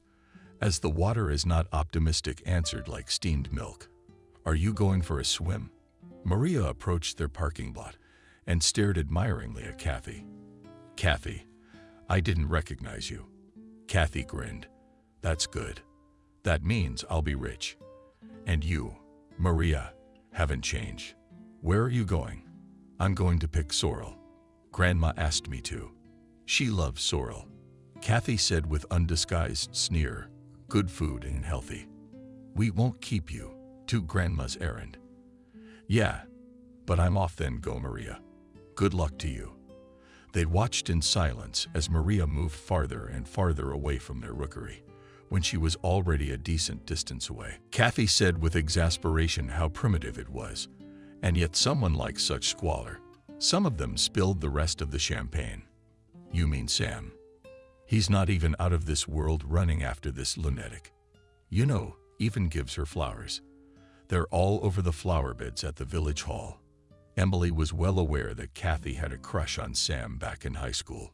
True, the son of the district officer paid no attention to her. He was openly courting Maria. I wonder how long this amorphous romance will continue. Kathy's bouncer suddenly revived. And does not Maria reciprocate him? After all, such an enviable beau. Emily made a funny grimace. She won't let Sam to himself closer than at arm's length to Anna. I was told in the store that Maria at the expression of guys at other girls, he does not want to look. So the caring grandmother is actively seeking an antidote to the conspiracy. We have such passions here sometimes. Kathy shrugged her shoulders as if she wanted to shake off an invisible weight. You tell me so fascinatingly, as if I had come here to visit. Listen, friend, I just had an idea. How would you feel about taking Maria with you? The girl's dying of boredom out here, and I don't think she's getting much at the field canteen. And in the city there are so many prospects from such a profession as a cook. Kathy spoke with some incomprehensible excitement. So Emily looked at her friend with surprise. Why do we need her? Just for fun. And then, in a small company, there should always be a person responsible for the comfort of the others. It seems to me, Maria is optimally suited for the role of a caring cowgirl. She's the kind of person who's happy to take on that kind of responsibility. Cranberry thought to herself after a short pause, said with a sigh, No, this is definitely a diff number. Maria won't leave her grandmother. Kathy held out her hand with a guy. I'm breaking it, and Granny. I had her walk her granddaughter into town. Emily looked at her friend's hand and hesitantly held out her own. It's a hopeless gamble. Time will tell what we're betting on. Emily wasn't sure, mumbled. Let's go for a bottle of cognac. Kathy poked. I suggest we put a case of champagne on the line as well. Emily was certain that Maria would not budge. She firmly clapped Kathy's hand visibly. They switched to more pleasant topics. Under the sun, the champagne hit the girls' heads hard, and they were up to their necks by the throats or songs. Engrossed in the girls' vocal creativity, they didn't notice Maria walk by. At first, Maria wanted to approach her former classmates. She was eager to ask Susha Kathy about life in the city, but seeing the state of the girl, she changed her mind and hurried to the village. Despite the brain-burning heat, and drank champagne. The school chums did not forget about the bet they had made. Already the next morning, Kathy dropped by Emily, but since she had not cooled down after yesterday, Emily didn't realize at once what Kathy was implying. There were so many different things that happened yesterday. For example, the neighbor's pig ran away, and Betty had had her plow stolen right out of the yard by an unknown villain. Kathy squealed. Emily's already thin lips. Don't pretend you don't understand. I'm asking you directly about our argument without innuendo. Do you remember the bet we made by the river? I'm interested in this question. Do you still want to put on a great show, or are you going to back out? And what else? She never backed down, and I will also go to the end. The girl said this slogan quite cheerfully, though her eyes no longer had the fire of yesterday. She looked at her friend pleadingly. Kathy, maybe we shouldn't have this argument. Imagine if we had to put up with Maria for a few months. She's like a drag, isn't she? It's tedious and monotonous, but she'll be the one to pull chestnuts out of the fire for us. And that's worth putting up with her company for a little while. But if you don't want to continue this sociological experiment, we can cancel the bet. By mutual consent, but you do realize you'll be considered the loser. So that leaves you with a case of champagne. Emily very emotionally remarked, Kathy, did you come up with these rules yourself? Tell me, do you have the same attitude towards me as you do towards one? You consider me as a guinea pig too. Kathy wiped more on his eyes. How could you think such a thing? You're my closest friend, but you know all about that. Let's not make a big deal out of it. Let's go over to Maria's right now and talk to her. Okay, let's go. Kathy was the first to jump out. They clung to her reluctantly. The village, a novelty, occupied an area equal to an urban settlement, but the whole inconvenience was that it stretched for several kilometers along the river. The terrain was in places, and therefore the trek from one end of the settlement to the other took a decent amount of time. The logistics were also affected by the water barrier. Therefore, villagers for a long time used all possible means of transportation, including boats and even homemade rafts, to simply go to the store or visit relatives. Few people risked using the bridge, which did not inspire confidence because of its dilapidated condition, because an important issue needed to be resolved quickly. The girls dared to cross the river on the emergency bridge, and after only a quarter of an hour they were already at their destination. Miranda, Maria's grandmother, was in the yard when the unexpected guests arrived. "Good health to you, Miranda, an elderly woman back, and you girls do not know any Roba." Kathy took over as negotiator. She winked at Nikita and burst out, "Yes, we to Maria business is very important there is. You can call her." Miranda went to the wicket and pushed back the heavy iron bolt. "You come into the house and talk to her there. Maria is just cleaning up, and there's no need to shout. I can hear everything perfectly well." The landlady's remark did not embarrass Kathy in the least. The girls thanked her for her warm welcome and followed her into the house. Maria was genuinely happy to see the guests. "Oh, girls, be careful, because we're in a mess. I didn't know that my grandmother and I would have guests at such an early hour. You must be here on business." Although Maria was not beautiful, her cornflower-colored eyes were incredibly powerful. When she looked at her friends, they involuntarily moved under her gaze. Therefore, they immediately answered the question. This time it was Emily who entered the dialogue. "Yes, Maria, we have a business to you for 1 million, or maybe even 2. We wanted to offer you to keep us company for the duration of the labor shift." Emily briefly recounted the gist of the matter. Of course, she made up a little for the colorful network. But even this subterfuge did not convince Maria. The girl plunged into reflection, and her classmates did not try to speed up the thought process because they were afraid to scare the game away. Of course, Maria had no idea what role was assigned to her by her former classmates, and she really wanted to try her luck in the city. Secretly, she herself had been making such plans for a long time. She could not take her household on her grandmother's shoulders. So after a long pause, Maria answered very calmly, "Girls, thank you for the invitation, but I cannot leave now. Maybe in winter it will be possible, when there will be less work at home." And now Emily. The guests did not expect to be rejected so soon and were ready to say goodbye. Miranda suddenly intervened. She was in the next room and therefore heard the whole conversation. The woman turned to her granddaughter Maria. "Do not hurry to refuse. Think carefully. I think you should take advantage of the offer of girlfriends. You see, in the village with work is very bad. Peter's business is going to go under today or tomorrow. What will we do then? We'll sit and grieve for the winter again. We'll eat potatoes all by ourselves." Maria's cheeks are flushed. "Yes, I'm aware of Peter. We're all talking about his company going bankrupt, but nothing's gonna change until the fall. Grandma, I can't leave you in the middle of the season. And who will take hot lunches to the field?" Miranda shook her hands, thinking that I was the only one. "There's no one else in the village to feed the men. At least I'll go. You've written me off as an old woman too early. I'm only 65. And nowadays, that's no age for a woman." Visitor rejoiced at the unexpected support, and in two voices began to convince Maria. "You with your specialty in the city can get a job at least in a cafe or even in a respectable restaurant, and you will always be fed. You will also earn money." Miranda said dreamily, "We should buy a new TV set, because the old one doesn't turn on very often." That was the most convincing argument. And Maria agreed. Kathy immediately called someone and said that she would bring 2 school friends with her. She proudly said to the invisible person she was talking to, "Alex, you said you needed a good cook, so I found a great specialist in borscht. And we cutlets. That girl has no bad habits and is single." Kathy disconnected the phone and happily announced, "Girls, 2 days to pack and we'll leave. Ignatievich promised to book us a good room in a hostel." Where? Kathy replied with a chuckle. "A hostel is something between a dormitory and a hotel. The conditions are even better than in some houses.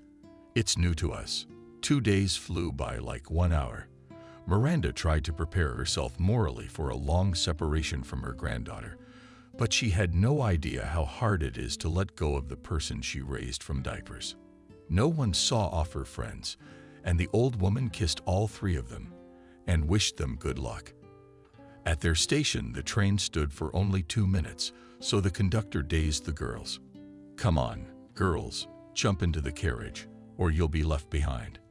The girls with laughter and jokes dragged their suitcases and bags into the vestibule. Maria's eyes glistened with unsolicited tears. She sent air kisses to her grandmother, even as the train slowly pulled away.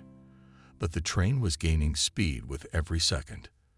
The girl was already shouting at the top of her voice, "Grandmother, my beauty, I love you. I don't miss you more than anyone else in the world. I'll be there very soon." Miranda stood on the platform for a long time, gazing where the fast train had disappeared only a minute ago. 2 hot rivulets shot down her cheeks, but the woman did not notice the tears. She whispered softly, "Maria, my dear granddaughter, beating adversity."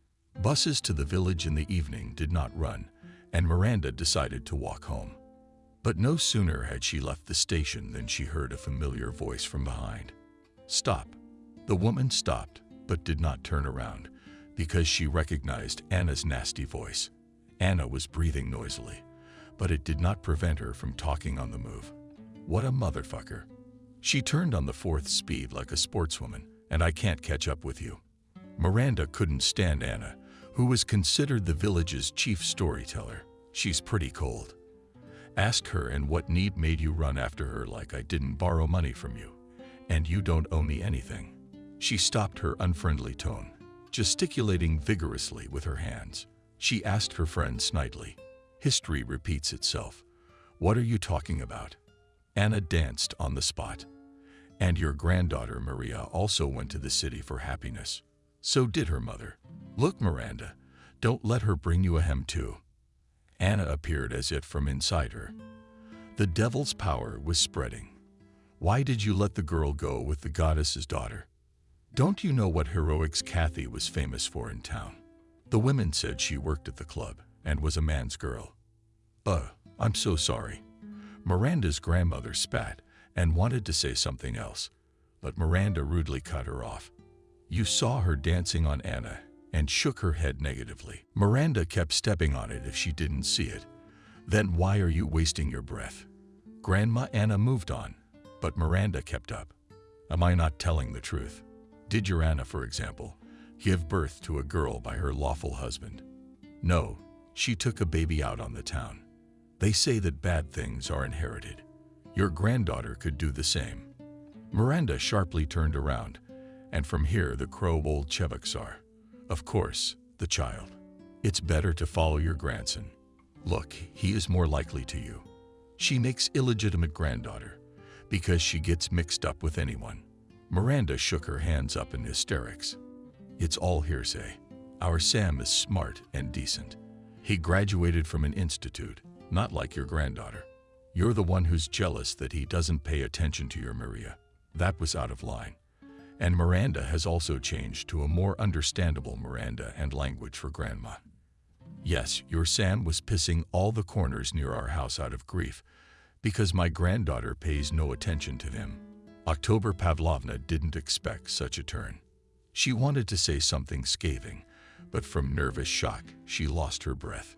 With her open mouth, she began to greedily gulp air, and Miranda feared for her life. "Maria, what's gotten into her heart? Should we call the paramedic station?" Miranda finally got over the shock, staring out of her eyes as she washed ashore. "Fish," she said in a hoarse voice, "fuck you and your granddaughter and the paramedic." The elderly, scandalized woman, for convincing once more, savored spit on the road and walked past Miranda. But apparently, her ego did not give her rest, and stepping back at a decent distance, "She is a skilled medium," shouted. "If there is justice in this world, God will put everything in its place, and then we will see Anna." She never said what she wanted to see in the future. But Miranda was glad that the evil Silenko got off her back after the exchange of barbs. The woman still had a bad feeling in her heart. Miranda was a secretive person by nature. She never complained about her troubles and sorrows, which would have been enough for several human lives. Having lost her parents early, she alone put Miranda's 2 younger brothers on their feet, and even in her younger years she took on any kind of work, and hard work. She was respected in her native village. For many years she headed the brigade, and later she was transferred to grain, where she worked until her well-deserved rest. One day, the brigadier noticed the young combine operator Nick Maria and began actively courting the girl. Almost 2 years they met, and then quietly signed. A year later, the couple had a boy, which Miranda in honor of his late father named James. After another 4 years in the family came a girl favorite father. Young parents gave all their strength to work. They really wanted their children did not need anything. Nick was especially far away in his dreams. Miranda, I want James and Wendy to get a good education.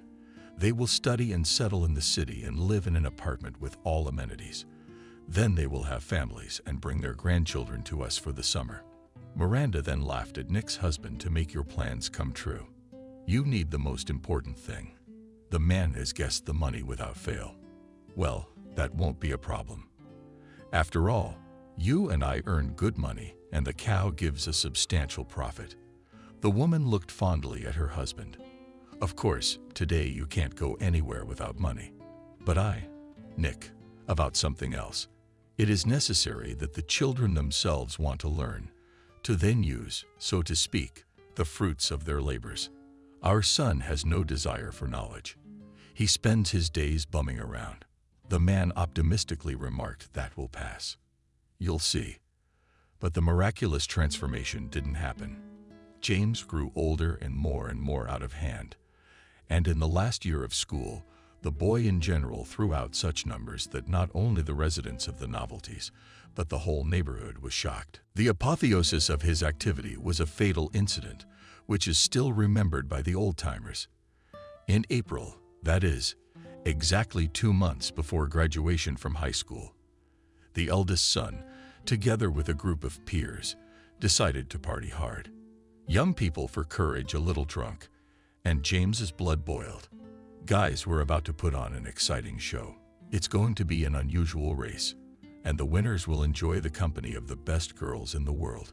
There were 2 girls in the company who immediately squealed with delight. James was initially confident of his victory, and the unusual competition consisted in the fact that one of the participants sat behind the wheel of a car, and the rest had to overcome the distance on a bicycle. The winner was the one who managed to overtake the car. There was no problem with the bicycles, but the car was more difficult, and James was desperate for a rash move. He borrowed his father's car without asking. Parents were at work, and his father never hid the keys. Therefore, the guy calmly opened the garage.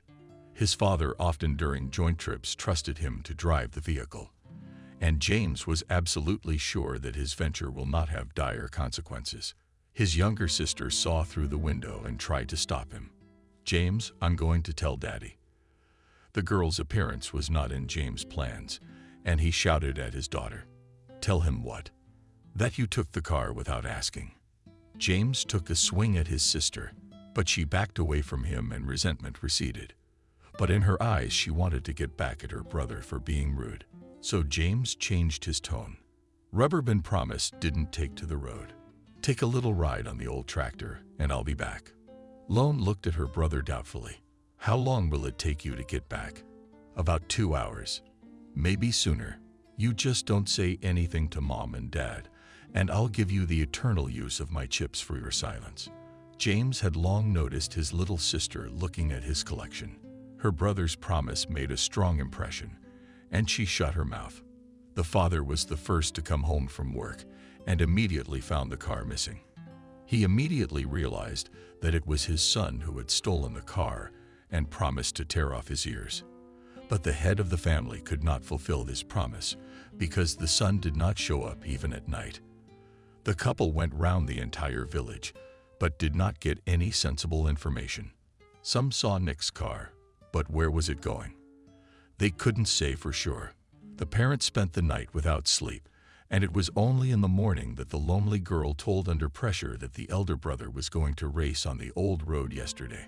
She saw her mother and father freaking out, but kept quiet because, and really wanted to get her hands on the collection. Miranda and Nick rushed in the direction indicated, but on the way they met the district officer, who took his eyes away, and then reported walking in the woods, found him in the morning. The doctors said there was little hope. He had lost a lot of blood.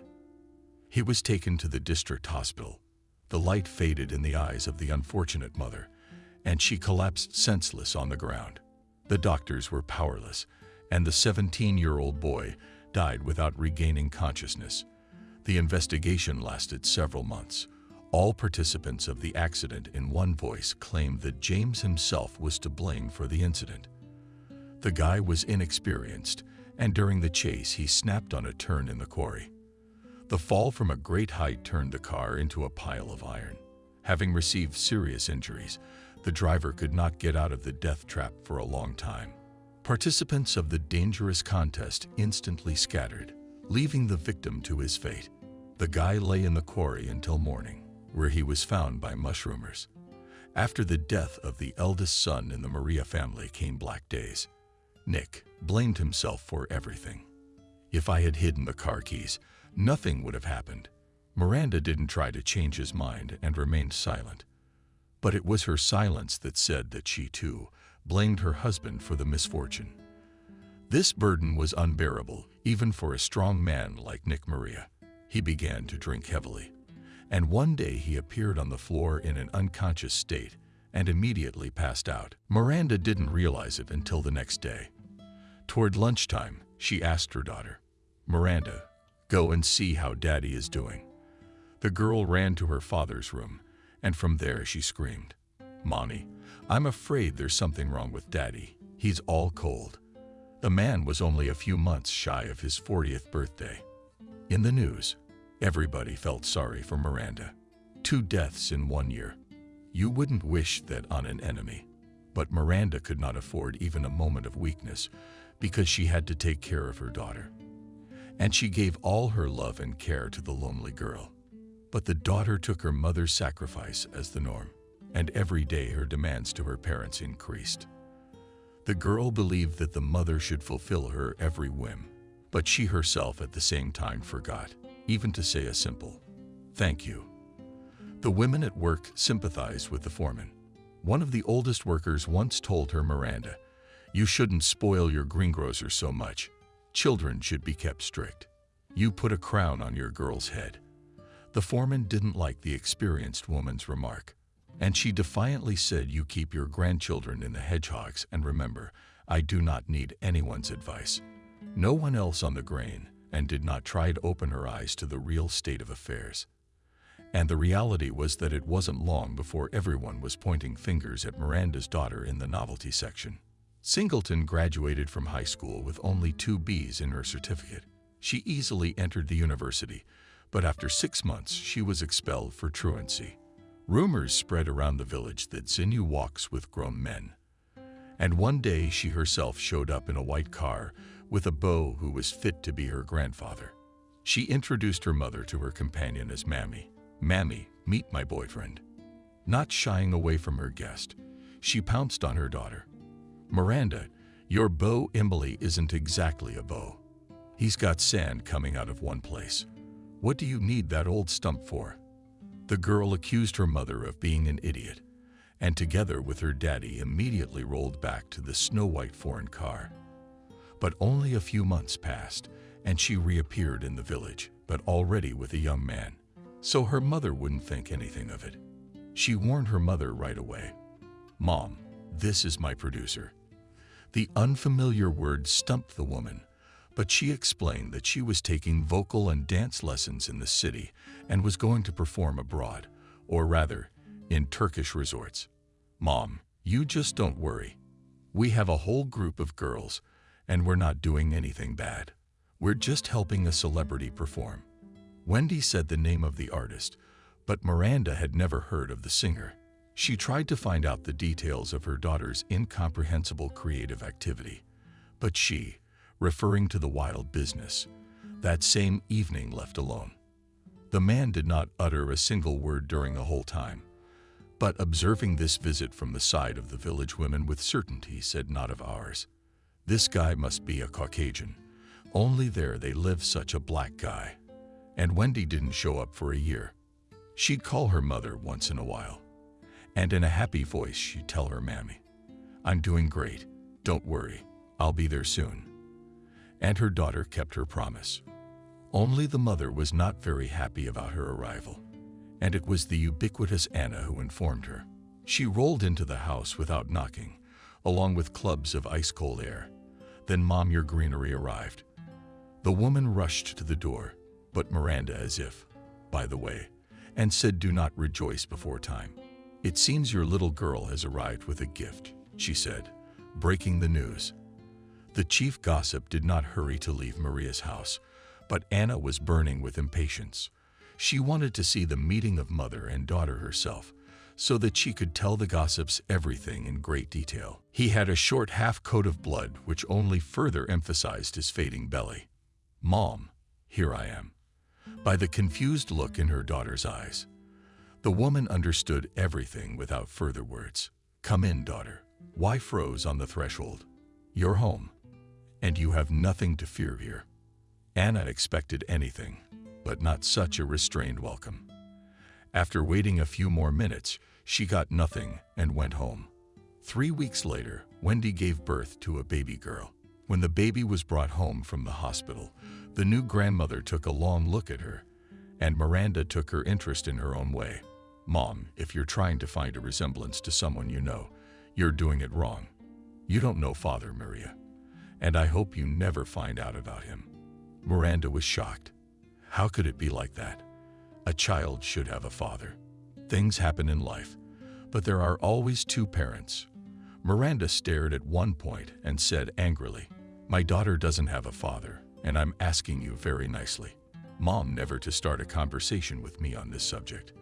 I wonder how you're going to raise a child alone. I'm not the first. I'm not the last to do it." The loner was determined. True, in her voice did not feel confident during the whole year of her daughter diligently portrayed herself as a caring mother. She cooked ears, porridge, and mashed potatoes for little Maria. Every day she went for a walk with her. Miranda began to calm down little by little and already dreamed that her daughter would have a better life. During her lunch break, she shared with the women workers. "Many women raise their children without help. A single woman has me. As soon as Maria grows up a little, Miranda will go to correspondence school. And then maybe she'll meet a good man." The elderly coworker, who had earlier advised her to open her eyes with doubt, shook her head. "It's fresh. Yes, it's hard to believe.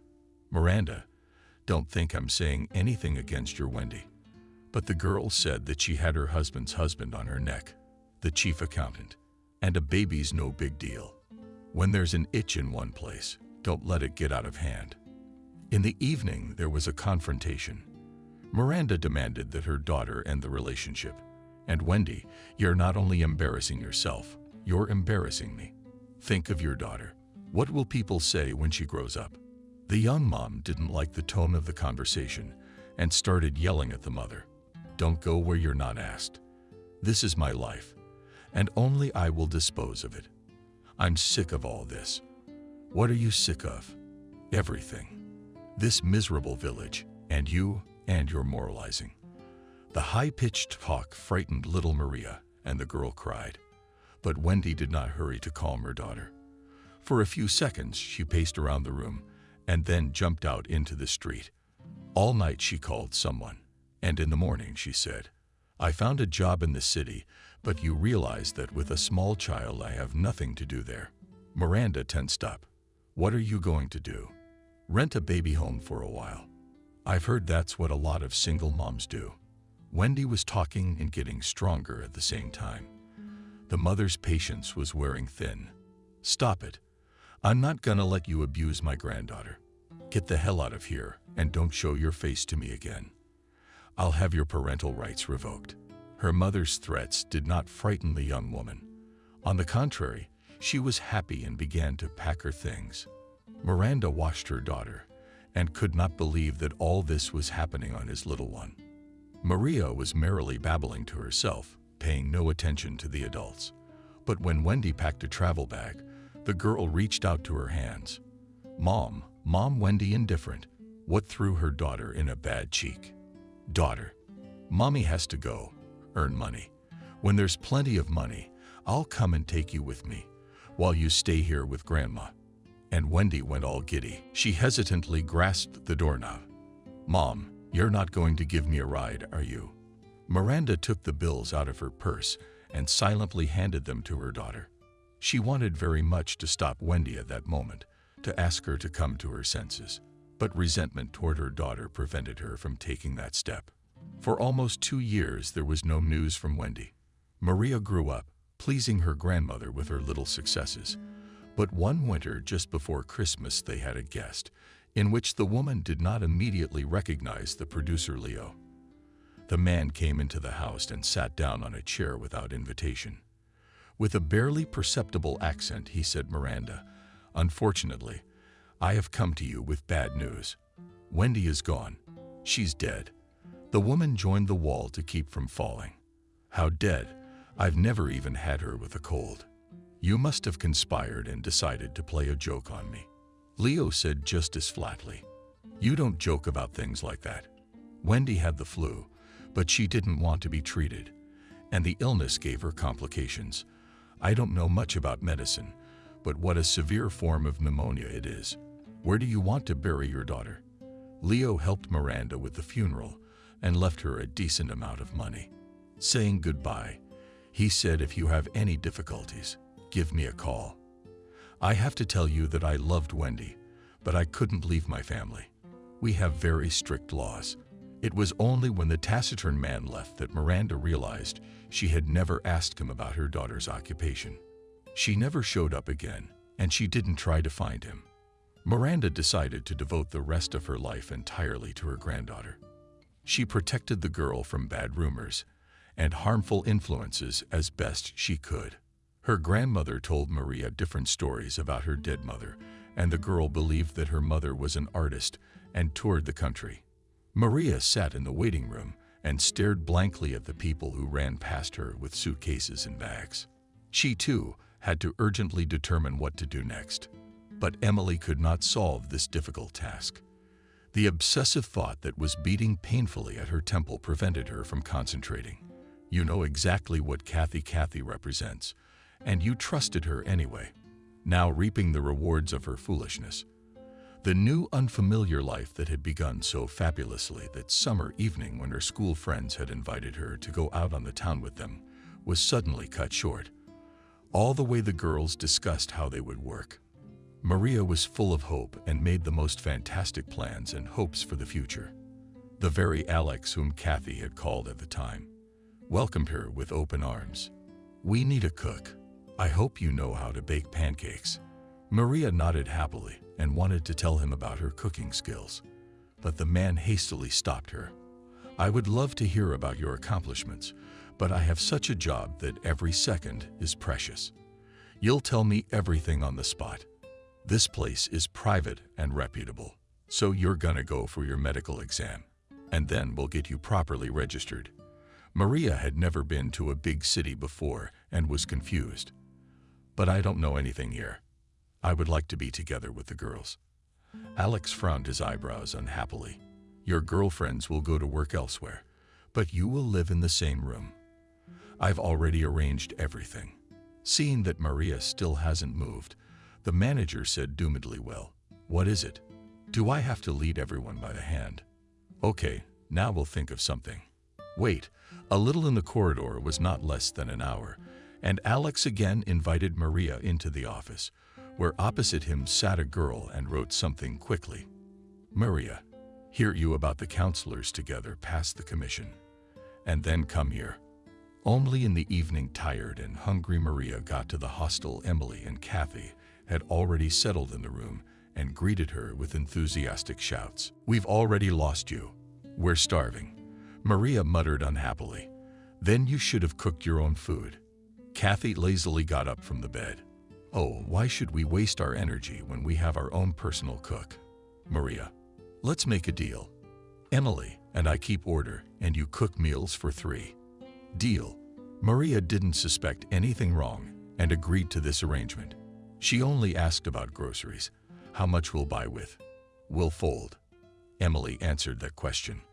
"Of course, as soon as they give us an advance payment, they immediately discount 100. And you buy your own groceries." A day went by, then a week. But the girls still hadn't contributed their share to the common purse. Emily, almost crying, said one night Maria. "You have no idea where Kathy and I are. We're fined every step of the way. You can't even go to the bathroom. Maria, you buy everything and we'll reimburse you later." Maria got up at dawn and prepared breakfast and lunch. After the labor shift, she could not feel her legs, but in general her hungry friends were waiting for her. If in the first 2 weeks they almost every day remembered about the debt, then at the end of the month they forgot about the fact that they lived at someone else's expense. Maria could not wait for the end of the shift and thought that she would never contact her former classmates again. But the last day of the month came, and the commandant knocked on the room. "Girls, today is the last day. Let's pay your rent real quick." Kathy started crying again. "Oh, we didn't get our paychecks today." "Tomorrow," the commandant. "I've been keeping up. That's your problem. If you don't pay today, I won't let you in tomorrow. You have an entrance." Maria went to her wallet. "Okay, girls, I'll pay for you, and you'll give me everything tomorrow." The friends read happily. "Maria, we'll pay you back every penny, and we'll even add on the commission. Have you gotten your settlement yet?" "Yes, but to be honest, I expected more." "So you didn't like the job?" "No. I'll look for another place. I made a conspiratorial promise I'll keep quiet. Here's to you." He always has something interesting in store for his friends. Maria decided to take a shower before going to bed. When she returned to the room, her friends were already gone.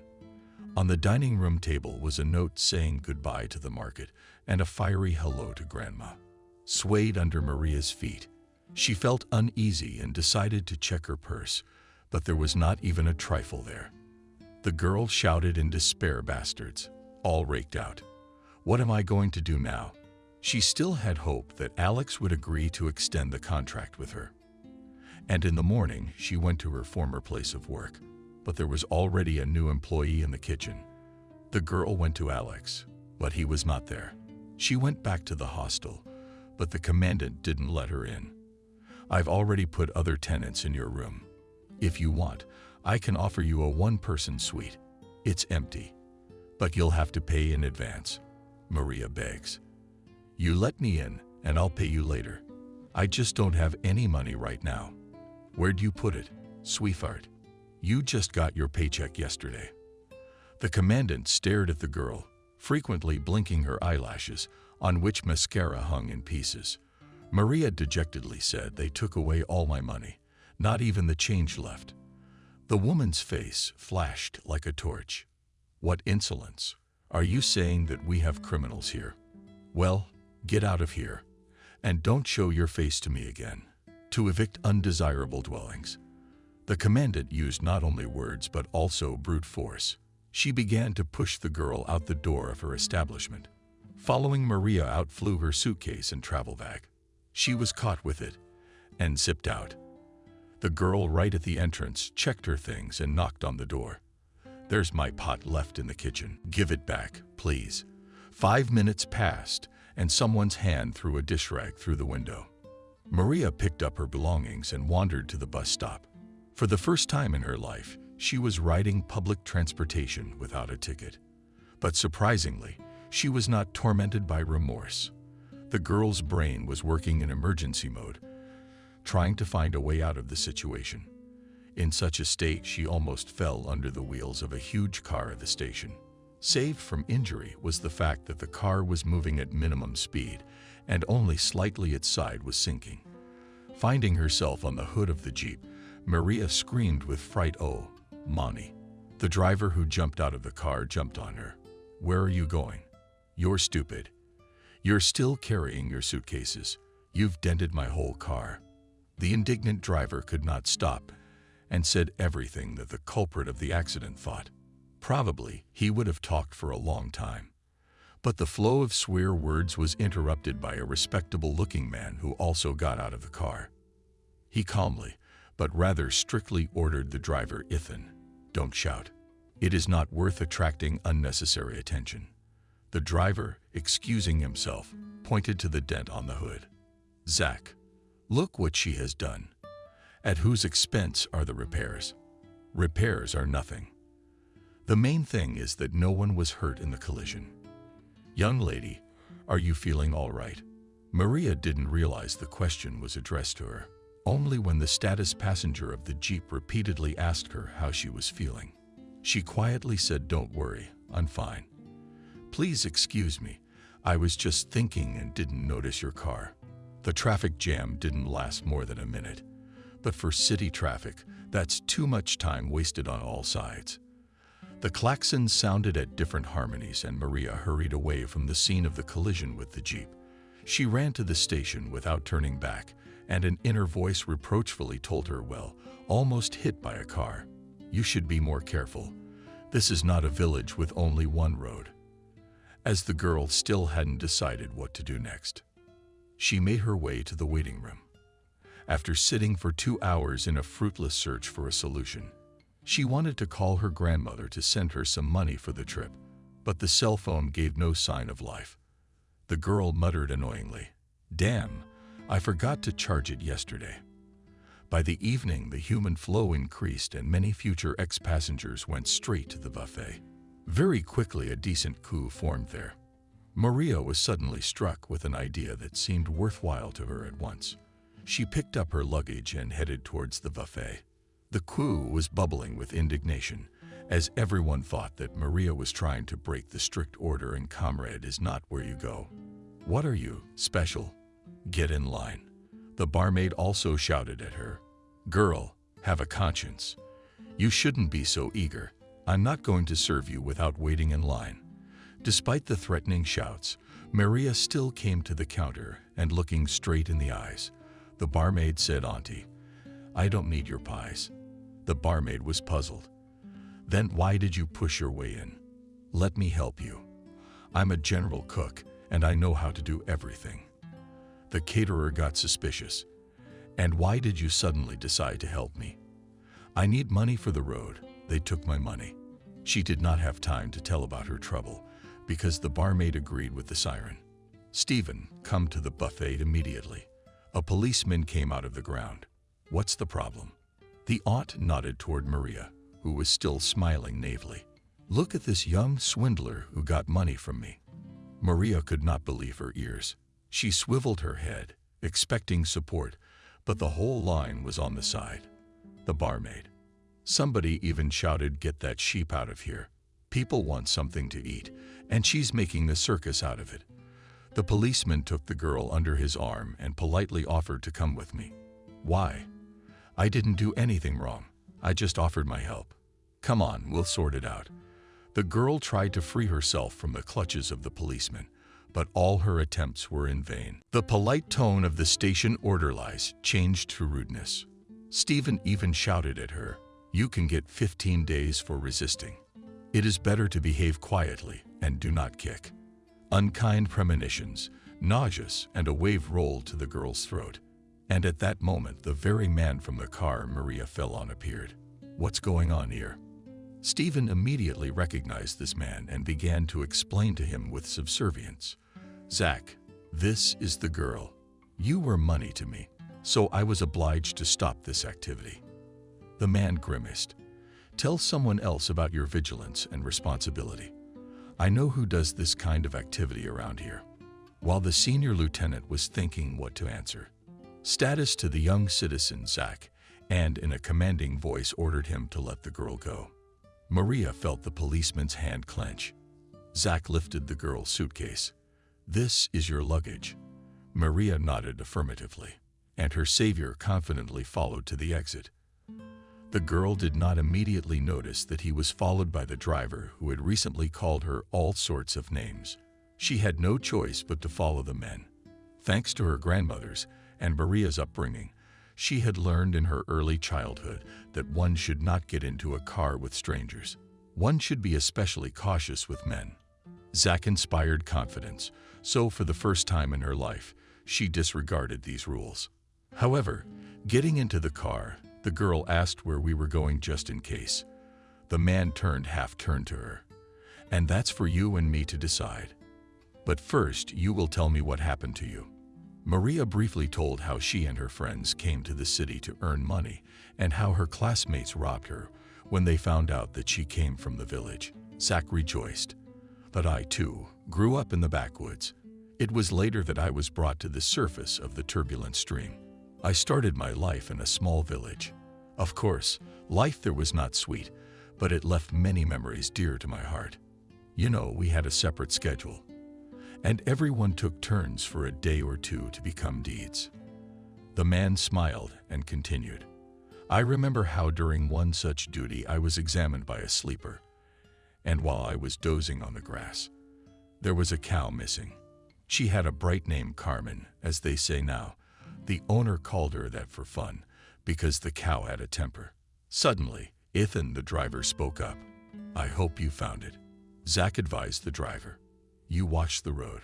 I didn't find the cow, and my father beat me with a belt, so I couldn't sit down for 2 weeks. But Carmen showed up at night, so the punishment was unfair. The master showed him his fist. There was silence in the Jeep for a few minutes. Maria guessed that Zach was thinking about how to help her. She hesitantly said, I'll take any job. I can even clean. We'll decide that tomorrow. In the meantime, sleep at my house. This decision sounded like an order. And the girl obediently followed the man to the house, which was located in a village not far from the city. They were met at the entrance by an elderly woman, whom the owner asked, Show this young lady to her room and feed her. The woman silently led Maria to the second floor. Here is your room. I'll bring dinner a little later. Maria, in a day tired from worries, so much that at once fell unconscious and sleep, and she dreamed something, but she remembered nothing of the night's adventures.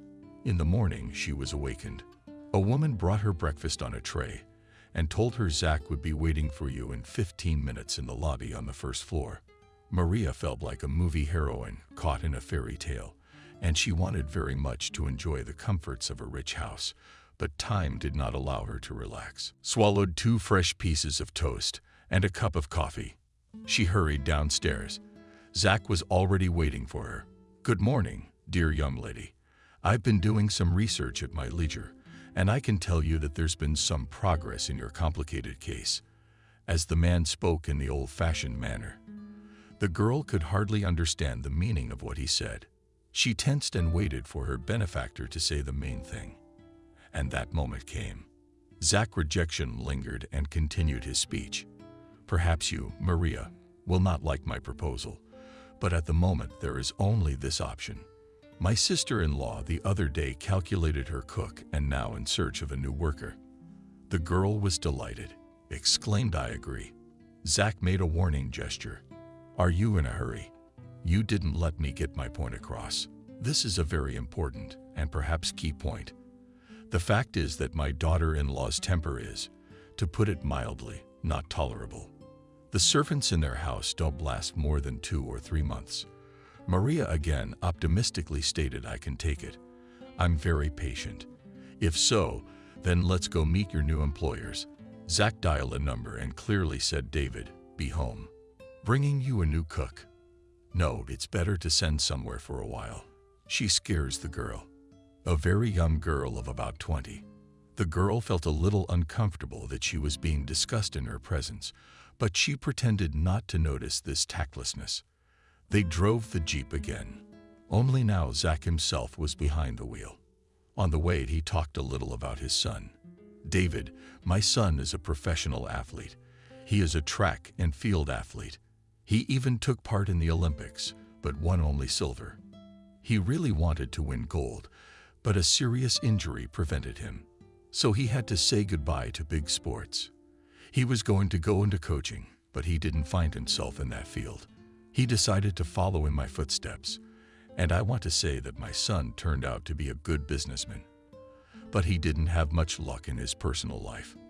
The man was silent, realizing that he had said too much. Maria realized that it was not in her position to ask questions, so she remained silent. The journey took a little more than an hour, and Maria was completely immersed in her unhappy thoughts. She shuddered when Zach announced, "But here we are." The house of the businessman's son was so grand that Zach's own cottage looked very modest and pale in comparison. The owner of this estate also made a strong impression on the girl. He looked to be no more than 30 years old. His trim figure spoke of an athletic past. David first greeted his father warmly, and then turned to the girl. "Don't be afraid. They don't bite here. Do you think that love lives in this bakehouse?" It was said with pomp, and Maria especially remembered the last words and liked the expression about the house where love lives. It was then that she realized that she too wanted to live in such a house and give her love to a man who reciprocated it. But then that phrase took on a very different meaning. While I was talking to my father, Maria was looking at the young businessman's home with interest. In the middle of the tour, David's wife appeared. She politely said hello to the light, and then asked, "Well, where is it? A country wonder who can cook." Zach called out to the girl, "Maria, come here."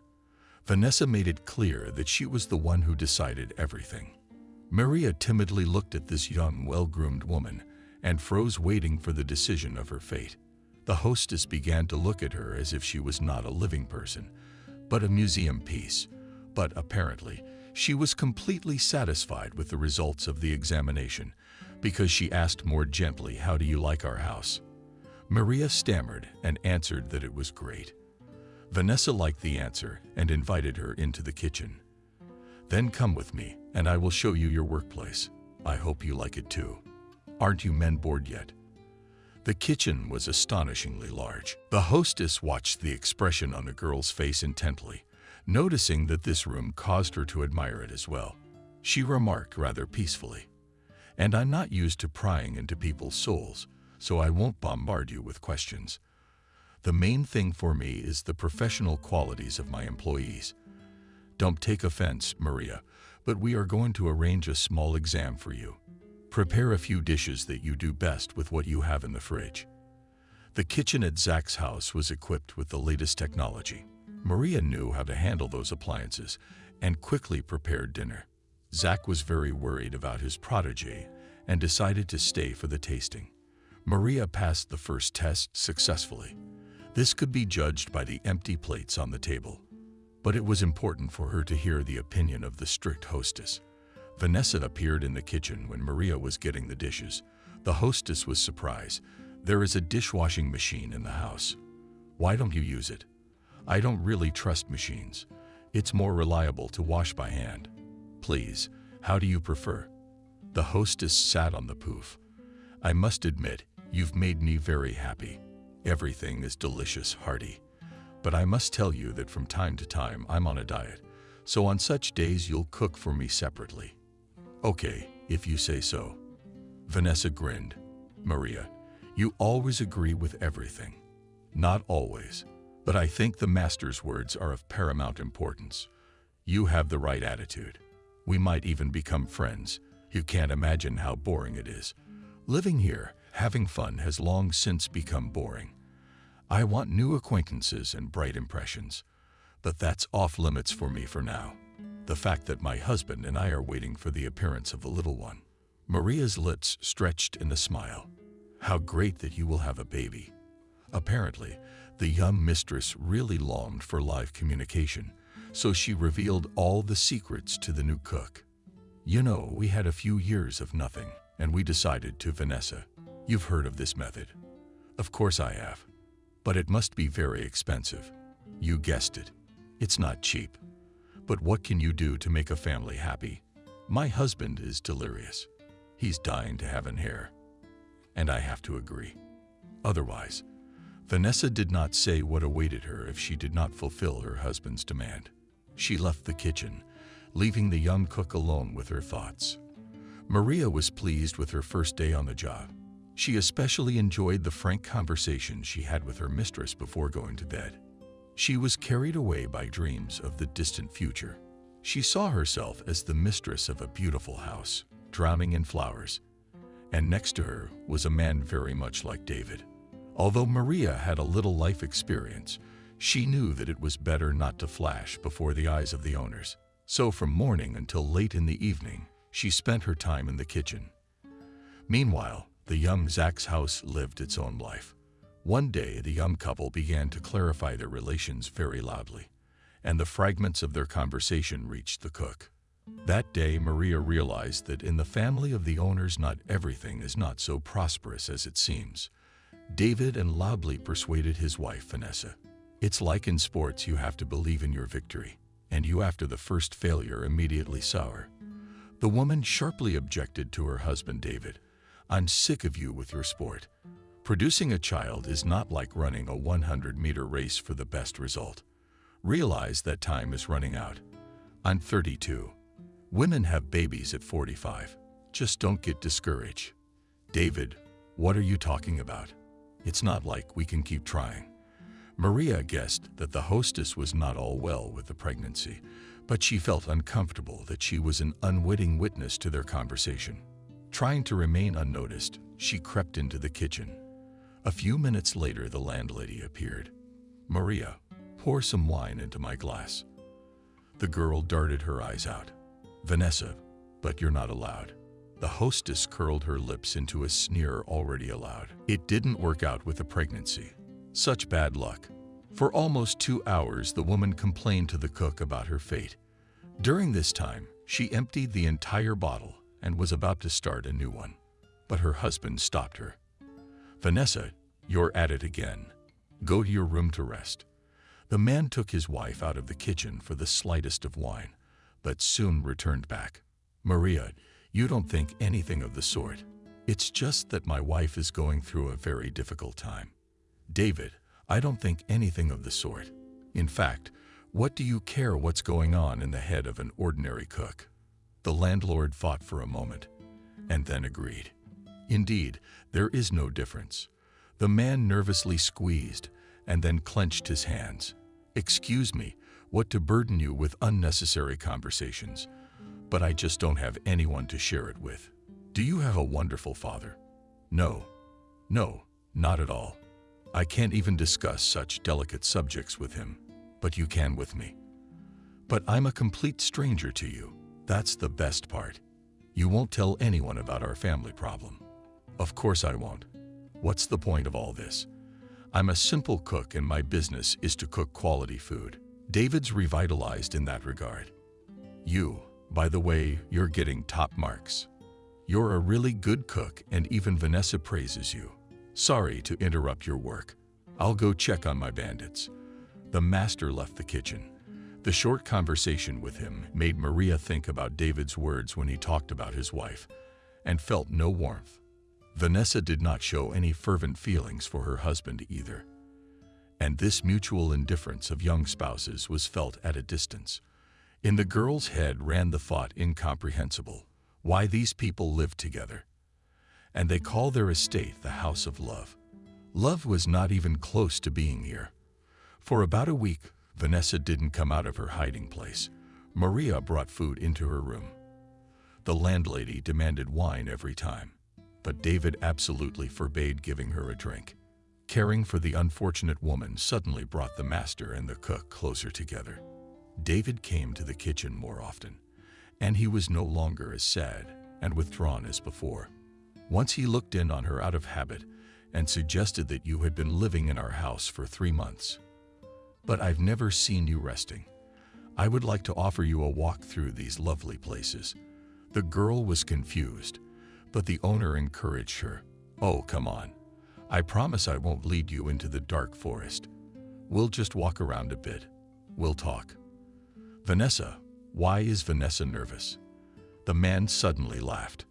I completely forgot that you adhere to traditional principles, which do not provide for any relationship between a married man and an unmarried girl.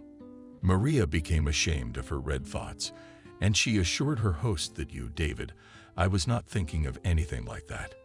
I just have a lot of work to do. And for dinner I was going to cook fish according to a special recipe. You'll have time. I promise it'll be a short walk. The air here is unusually clean. And in the fall, this place looks especially fabulous. All girls dream of being in a fairy tale, so I'm offering you a little magical journey. David told her about his sports career and his father's business, and she listened to him with interest. Maria found it easy and pleasant to communicate with this man. In the evening, she was going over the memory of the walk with her host and felt happy. A few days later, David again invited her for a walk, and she gladly accepted his offer. Soon the walks in the park became regular, and the girl more and more often caught a glance from which her heartbeat purified. She drove away from herself the thought that behind her master's attentions lurked something other than ordinary politeness. But what disconcerted her most of all was the fact that Vanessa was indifferent to the rendezvous between her husband and the cook. At the end of October, the host announced that his wife was going on vacation. You see, Maria Vanessa has been through so much in the last few months. The stress has taken a toll on her health, so we decided that she needed to rest. The girl didn't understand why her master was telling her all this, and only agreed with him. She watched as David accompanied his wife to the airport. In the evening, he came back tired and went straight to the kitchen. "I've seen off my princess frog. Now I'll be waiting with you for her return. But I'm sure we won't be bored." Maria didn't say anything. It seemed strange to her again that her master was being frank with her. And in the evening, a strange uneasiness appeared, but the anxiety disappeared without a trace when the man invited her for another walk outside the house. Maria had always felt more secure than in the mansion. This time they walked longer than usual, and David behaved more relaxed with her. When they came across a creek, he lifted her in his arms without asking her consent and carried her across. The strong embrace of the man made the girl's soul tremble, but she could not and would not resist what was about to happen. At night, David opened the door to her room without knocking, and she could not utter a word out of excitement, only squeezed her eyes shut tighter. For the first time in her life, Maria woke up in the morning in a man's arms. David was still asleep. She admired his masculine features for a long time. Perhaps her gaze was too intense, because the man stirred restlessly and murmured, "You're a fantastic girl. I'm not looking for. No one has ever been as good as you." Those words were tantamount to a confession, and Maria realized that she had been in love with her master for a long time. She did not want to think about the consequences of a forbidden relationship. She wanted to enjoy the happiness that fate had given her so unexpectedly. 2 weeks flashed by like a day. Vanessa returned from vacation, looking beautiful and tanned. Maria did not immediately notice that her hostess was looking at her intently. The girl tried to ignore these looks and avoided even casual encounters with her master. But after a few weeks, she realized that the thing she feared most had happened. She had become pregnant by another man's husband. The realization of her sinfulness was so strong that Maria went blind. Her ill health caused a real commotion in the house. The first to worry was the landlady Vanessa, who entered her room warily and sat down on the edge of the bed. "Maria, did you scare us? I've called our family doctor. I want him to examine you." The girl was in a panic. She realized that an experienced doctor would immediately determine the cause of her ailment. "Vanessa, there's nothing wrong with me. I'm just a little tired. No need for a doctor. You'll be fine tomorrow. We'll see how you feel tomorrow. In the meantime, you rest. My husband and I will have dinner at a restaurant tonight." The next day, Maria got out of bed with all her strength in her fist. But as soon as she entered the kitchen, an attack of nausea made her run to the bathroom. She wet her face with cold water, hoping it would help relieve the note. From somewhere in the back of her mind, a thought broke through. What are you going to do? Soon enough, it will all become visible, and you'll be put out on the street in disgrace. The girl realized that she had to tell Dmitri about the pregnancy, but she was very afraid of his reaction. But the meeting did take place. David appeared in the kitchen. He was in a good mood and immediately asked Maria, "How are you feeling? To be honest, you don't look too healthy." The girl was afraid to look him in the eyes and mumbled, "I'm all right. You needn't worry so much about me. But we're humans, not beasts.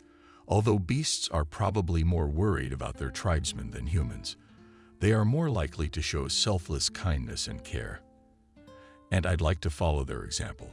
Look outside the window. You see how beautiful the weather is." Maria realized what the master was getting at and refused.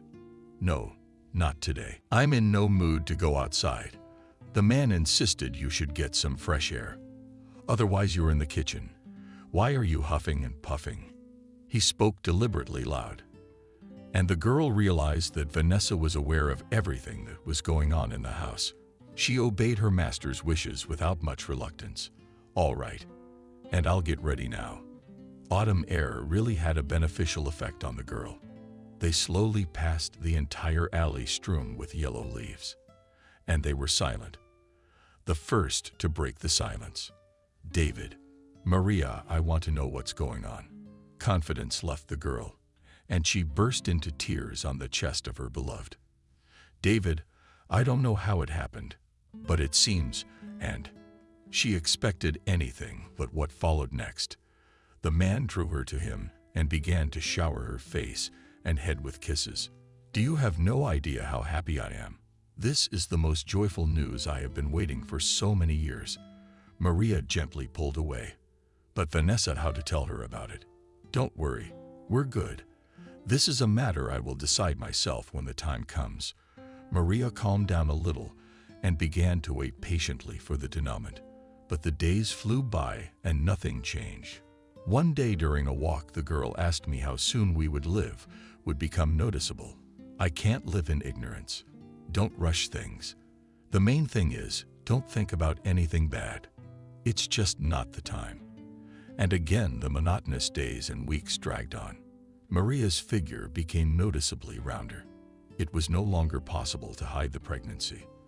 Vanessa appeared in the kitchen, as always, unexpectedly. She sat down on her favorite. Maria, if I'm not mistaken, you're pregnant. The young cook almost fainted, so the hostess had to pick her up. Vanessa reproachfully remarked, why are you so overreacting? I'm not asking who the child's father is. I am not interested in such details. I'm concerned about something else. Where will you and the baby go? Do you think your grandmother will be happy to see you like this? Vanessa mined a non-existent belly and stared at the cook. Why don't you say something? Maybe I want to help you. Maria could barely squeeze out. How can you help me? Good for you. Our conversation is becoming businesslike. That's a good sign. I think I'll have some wine. The hostess herself took out a beautiful bottle from the refrigerator and splashed some ruby liquid into a glass. Now we can get down to business. You are very young, and you still have everything ahead of you. That's why you don't need a baby right now. A baby would just tie you down. And you know my husband, and I have a problem with that. Maria shook his head. No, I won't give him to anyone for any money. Vanessa stood up and wanted to hug the girl, but she came back. The landlady looked at her contemptuously. Before 3, you'll be begging me to spare you the embarrassment. Think carefully and weigh the pros and cons. Vanessa left the kitchen, but her voice continued to echo in the unhappy girl's head. She didn't know what she should do. Now that her secrets were out in the open, there was no one to consult with either. Her inner voice told her that she should run away from this house sooner, but she couldn't make up her mind. David asked her to be patient. He said he would decide everything himself. She trusted this man. With such calm thoughts, Maria fell asleep. In the middle of the night, she woke up with an unbearable feeling of thirst. Barefoot, she went down the stairs to the first floor and was about to open the kitchen door when she noticed a streak of light coming from below. Anxiety took hold of her again, and she wanted to go back to her room. But from the kitchen came the voices of the owners. Vanessa spoke in a loud whisper. David, you did the right thing, though you could have warned me. The thought had crossed my mind more than once, but I was afraid you wouldn't agree to it. Only later, when this knave fool appeared in our house, I realized that it was our only chance. Maria held her breath and waited for her master's reply. But what he said defeated her some more. David tried to change his wife's mind. Vanessa, first of all, I can't do that, and you misunderstood everything. How else am I supposed to understand you? Are you really a serious businessman who is infatuated with this country girl? You're the one who can tell her fairy tales. I haven't believed in them for a long time. David was silent for a long time, and then he asked me how you were going to carry out your plan. Very simple. The baby will be born, and we will take it away. You are the father, and you have every right to decide and teach your child. Maria, what are you gonna tell her? I'm not going to explain anything to that girl. I'll kick her out if she starts something against us, which I doubt very much. No one will believe her anyway.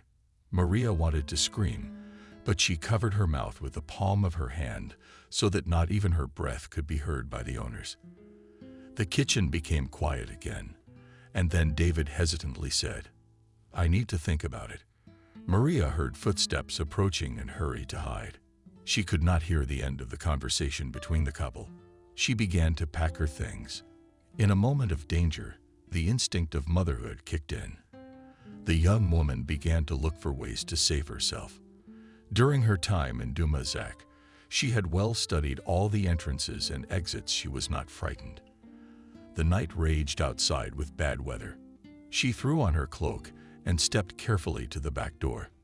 In a minute, she was already on the street. This time Maria had money. All she had to do was get to town. When she left Zach's house, her first inclination was to go to Zach for help, but she immediately dismissed that thought, imagining the eyes that David's father would look at her with. After all, she had confused and broken the taboo with a married man. The only way out was to return to the novelties, and Maria went to the train station. She bought a ticket at the ticket office and began to wait patiently for the train. Somewhere in the back of her mind was the hope that David had already discovered her absence and was searching for her. She imagined that he would show up at the station and tell her that what she had heard was not true. But the hands on the big station clock moved inexorably forward, and the man she had foolishly believed in, he never showed up. Soon boarding was announced, and the future mother hurried to the platform. And it was frightening to imagine how her grandmother would meet her and what they would say about her in the village. She settled down on the bottom shelf and, stroking her belly, whispered silently, "And why are we small? You and I will be fine. People judge a little and calm down." That's how Vanessa dreamed, only she had a snake's head. The mistress reached out to her with tentacle-like hands and demanded that she give me the baby. "It's mine." Maria struck at those hands, but her blows didn't reach the target. Someone started to shake her. "Girl, wake up. You're scaring the whole carriage." Maria opened her eyes and didn't realize where she was. The conductor advised her, "Would you lie down? It's not very comfortable to sleep in your sitting position. That's why you dream all sorts of horrors." Maria thanked the kind woman for her care and settled down on the bottom shelf. She no longer dreamed of Vanessa's snake hands. She saw her grandmother, who was so habitually busy in the kitchen. "It's all right, granddaughter.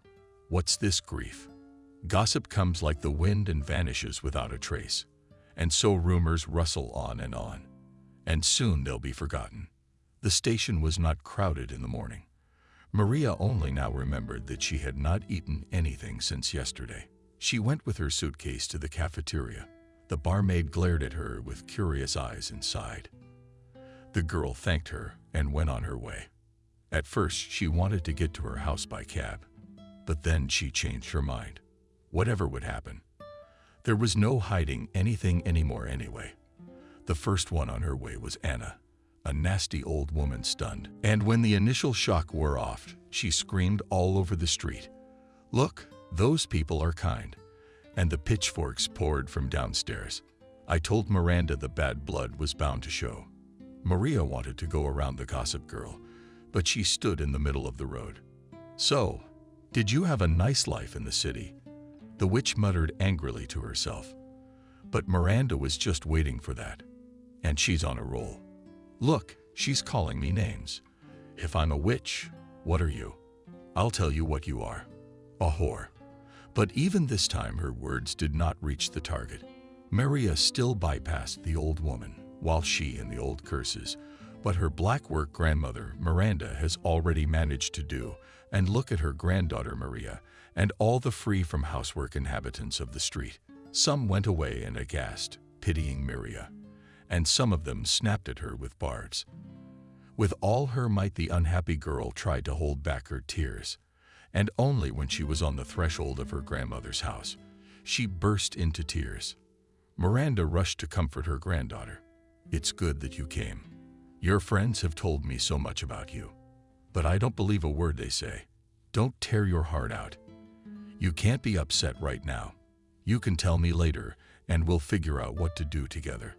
Although Maria was still under the impression of the stormy meeting, she noted that her grandmother was saying the same words as the kind sack, and remembering this man and her shattered hopes, the girl's tears flowed even more deeply.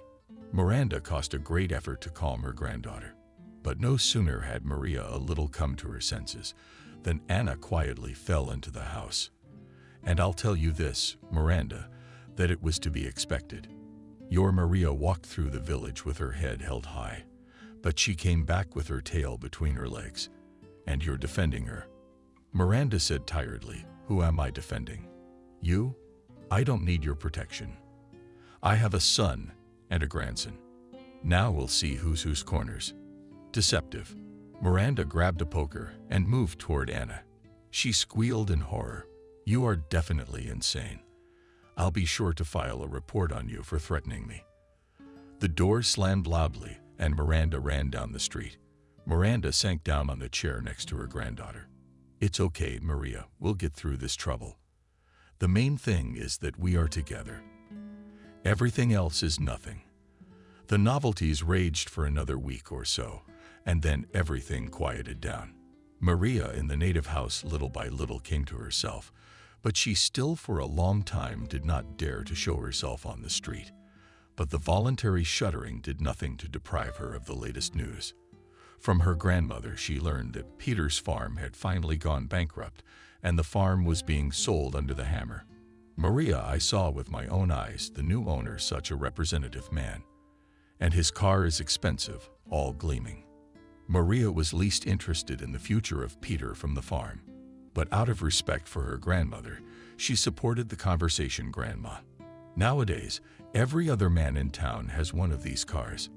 My master and his father also have such cars. They live richly there. They do not deny themselves anything." The girl had already shared her misfortunes with her grandmother. She didn't hide her love story either. That's why Miranda regretfully remarked that you should have run away.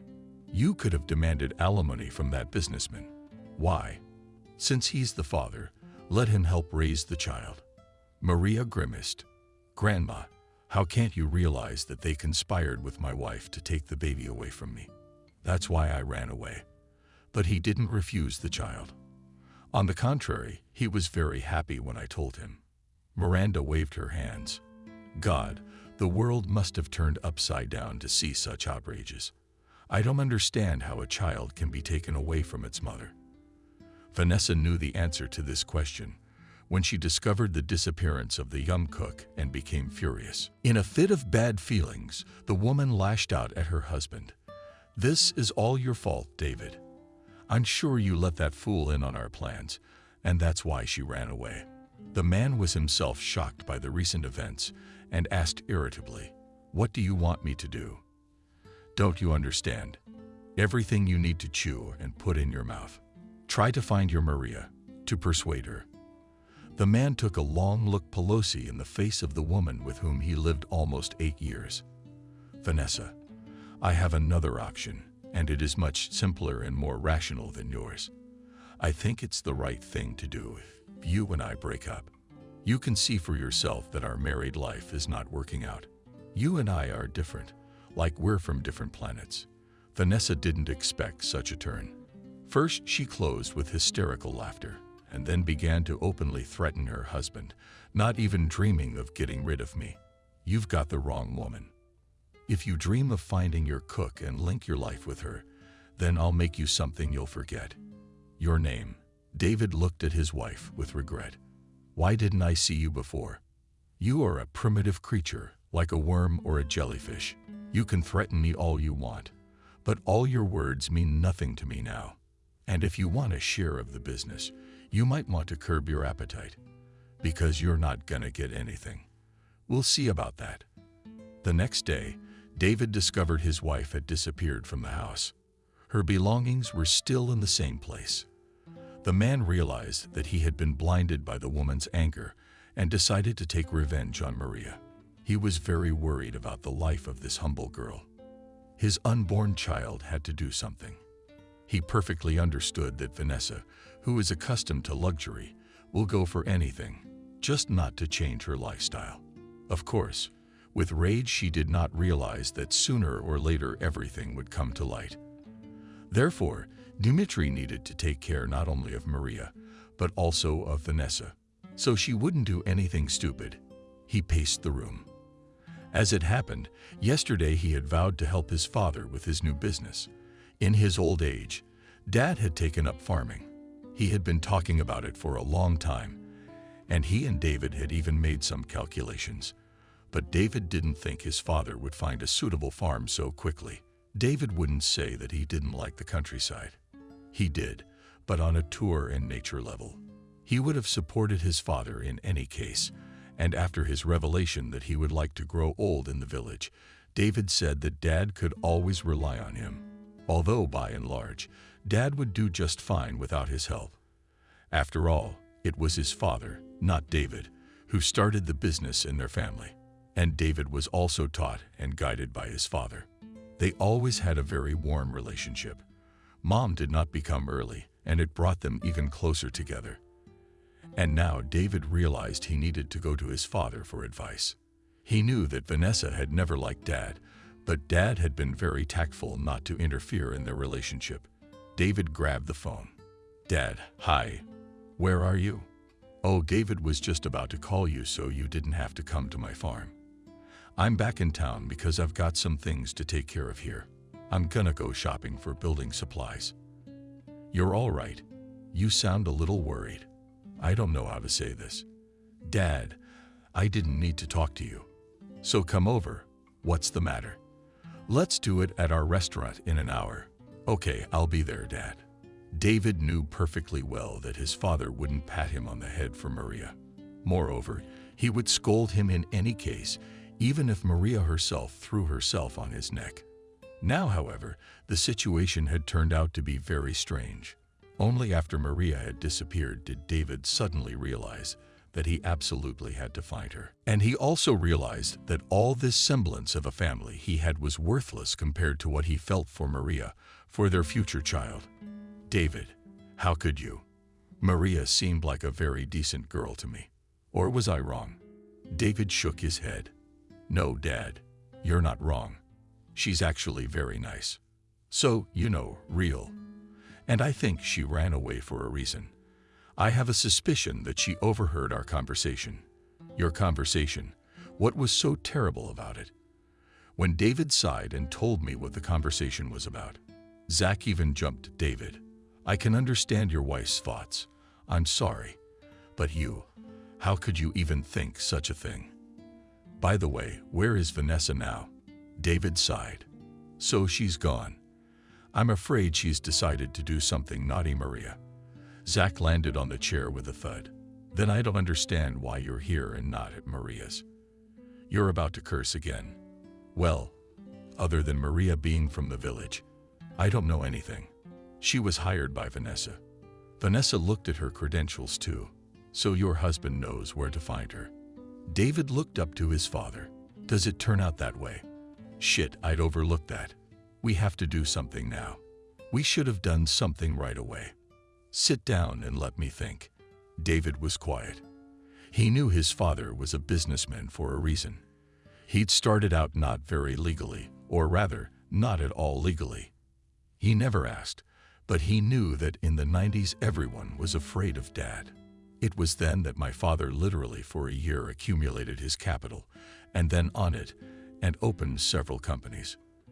You don't have to be particularly gifted to realize that there was a bad trail of money behind his father's first money. Zach stood up and stood aside. He talked to someone on the phone for a long time, then called again. Finally, back at the table, but now he had to wait. Not half an hour later, his phone rang. Yes, I'm listening. He listened carefully to what he was told. Then he quickly looked at David and said into the phone, "We'll be there soon." David looked at his father in silence.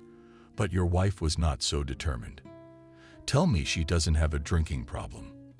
"Oh, I see. Anyway, she's at the bar. She's a mess." Kathy and Emily Maria met a month after she arrived. Kathy was hanging on Sam's arm. "Oh, look at that, Marin with a potbelly." Emily picked up on it.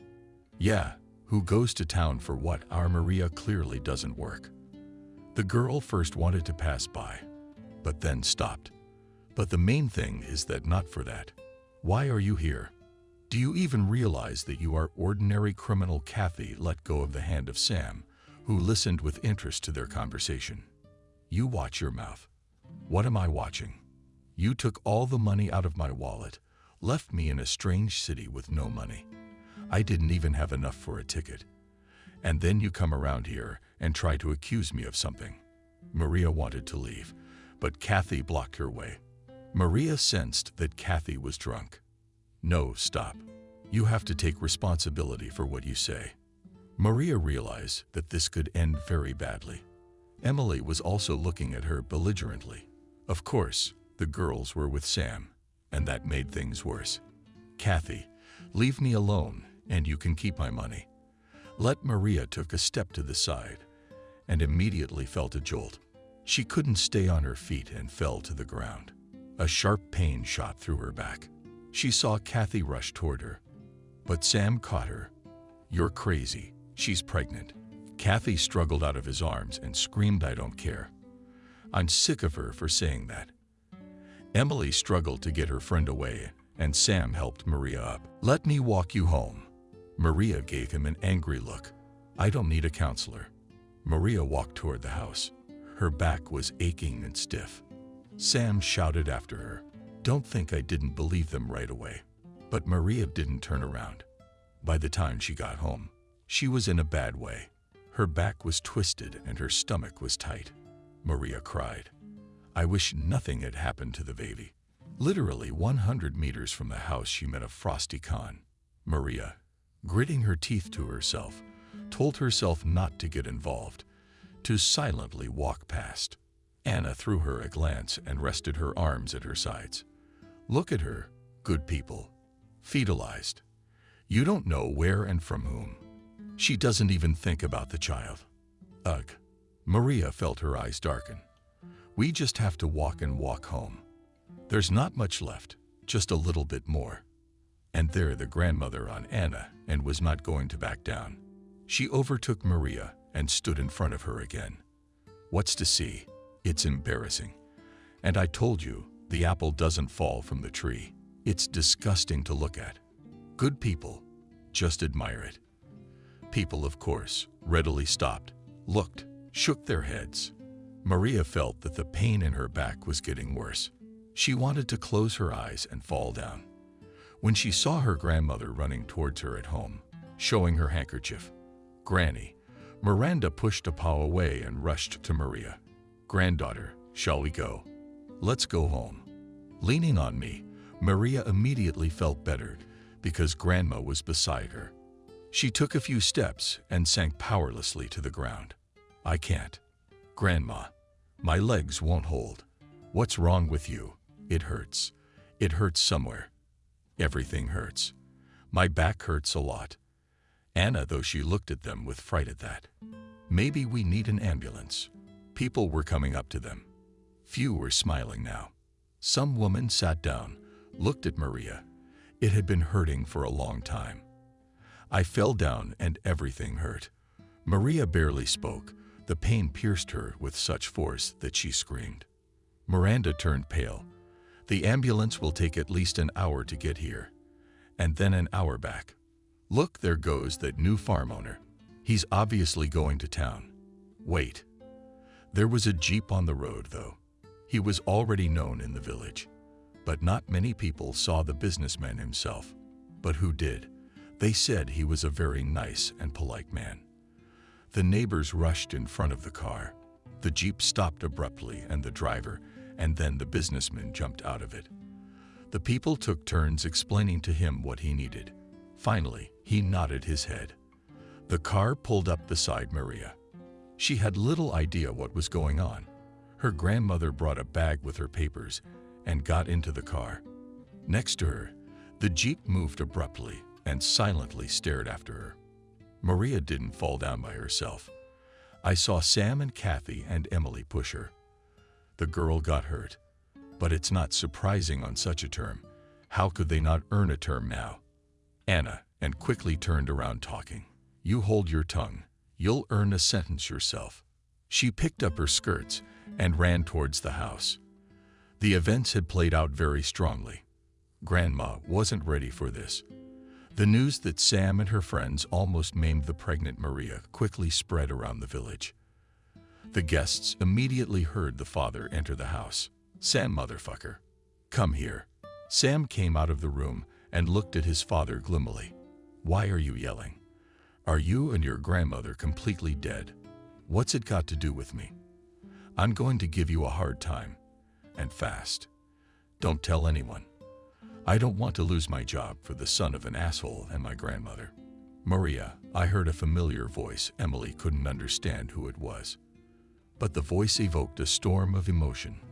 Finally, she was able to open her eyes. In the front seat, a man was talking on the phone. Yes, black BMW. We'll be seeing you. Apparently explaining to the driver in the ambulance how not to let them pass. The man turned to the driver Ethan quickly but carefully realized I understood everything, Zach. Maria opened her eyes wider. No, this just can't be happening. Zach, please don't take my baby. The man turned sharply toward her. Maria, it's you. We've been looking all over for you. Maria cried. Stop. I won't give you my baby. Miranda looked surprised at Zach and her granddaughter. Maria, is that the baby's daddy? No, Grandma. This is Zach's grandfather. Turn to them. What kind of nonsense are you saying? Nobody's going to take the baby away from you. Jesus, this is messed up. Started slowing down. Zach. A man got out of the car. As soon as it stopped, immediately approached the doctor. Go to the private one. The doctor looked at him surprised. Who will take us there? They will. I'll follow you. The ambulance sirens were blaring ahead of Zach's car. As he followed, he dialed God's son's number. David, hey. Why do you sound so sad? No, I'm fine. Where are you? I'm David. I'm on my way to the hospital. I think I'll meet my grandson soon. There was a pause on the other end of the phone. Dad, you're okay. I'm fine. Maria's having a baby. Well, something happened and she's in trouble. Come to the clinic. Zach's out. They drove to the clinic. Miranda returned by evening to the village neighbors looking out of their yards. But no one dared to ask how things were going. It was as if they hadn't done anything wrong, as if they'd been covered in mud. They attacked the girl, as if no one gives birth without husbands. It's all freezing. It muddies the water. They say the precinct built them houses, and they also say that these girlfriends have very unpleasant things ahead of them. Miranda arrived in the same Jeep she left in. This, of course, caused even more talk in the village, but knowing Miranda, everyone only exchanged news among themselves. In the evening, when it was already dark outside, there was a knock at the door. Miranda went to open the door. The police officer stood on the doorstep. Miranda, may I? Well, at least it's late for visits. I'm not here on an official visit. The policeman waved his hand and sat down at the table. Andrew, it happened that how to tell you, Miranda, I probably came to apologize for myself and for the villagers. Miranda looked at him with interest. Well, wait, I'll make you some tea. They sat opposite each other as Maria. It's all right, Maria. It's all turned out all right. Zach turned out to be a very good man and sent her to an expensive hospital. And the specialists there are good. The woman didn't give any details. She learned a long time ago not to say anything unnecessary. And always people turned everything in their own way. I brought money. What money? It's the same money that Emily and Kathy stole from Maria. They should be punished. Young fools. Maybe Maria will forgive them. Miranda shook her head. Nothing to do with them. She's too soft. And you, Andrew, don't do it for such people. The policeman stood up, looked at Miranda, and wouldn't go. Blimey. Yeah, she hung on mine. Sam's getting stronger. We're kind of getting married. I wish I hadn't seen them. I already talked to Anna. Thank you, Miranda. It was 3 days before Anna recovered from the beatings and went out again. She had one goal in mind. She had to punish this family, especially this Maria. She thinks she's a fool and Sam is a fool. She says I'm going to marry her. And I don't care if she's pregnant. He's a fool, all right. His mother put him in his place. Even if it's Kathy, it's not very nice. But at least she was smart enough not to bring him home. That silly slut still has to listen for her. No, that's not gonna work. And they're organizing something for this meeting. She'll remember it for a long time. The first thing Anna did was to find out when Maria was coming. There was no one to ask. So she went to the store. That's where everyone knows. The store was full, so she started from the door. What's the news in our village? What news? You're not here, Anna. There's no news. The woman got angry. Oh, how funny. Where would you all be if it weren't for me? I'm the only one who opens your eyes. People are soaked. You know something new. Otherwise, you wouldn't be talking like that. What don't you know? Maria will be discharged soon. They say she gave birth to Chernenko. People in the store aghast. How Chernenko on Anna under half of them. It's done. She won all the attention. Where did you get that, Anna? What do you mean? From where? From her girlfriends. Did you forget how they talked about her? How she was with everyone, just like her mom. People looked at each other. They'd never seen anything like that in the village before. It's not like Maria is like that. They're all like that, and then they're like that. What's there to think about? Soon she'll be discharged. She'll come, and we'll see for ourselves. It'll be a laugh like nothing we've ever seen in our village. Shame, and with shame. When she's discharged tomorrow, I guess.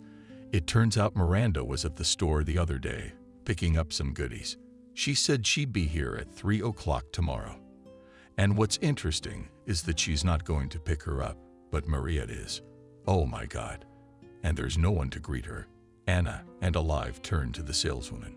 So what am I saying? That father must have left a long time ago. He doesn't know what's going on here. And this one's still walking around with his head up. What a disgrace. She's disgraced the whole village. But you, Anna, don't bend the village too much. And what about that Anna and the belly turned, saying what's wrong? Have you often seen children like that in the villages? So they'll come to us on a field trip. And you're sure that there is such a child? I'm not sure. Who knows who she was carrying? So I'll go to 3 tomorrow to look in you. And come. Anna jumped out of the store. The main business is done. She gave people food for thought. The woman was sure that all, if not more, would show up at the house to see Maria. Shame. Look at them with their heads up. Ugh. In fact, I thought I should tar the gate at night, like they used to do in the old days.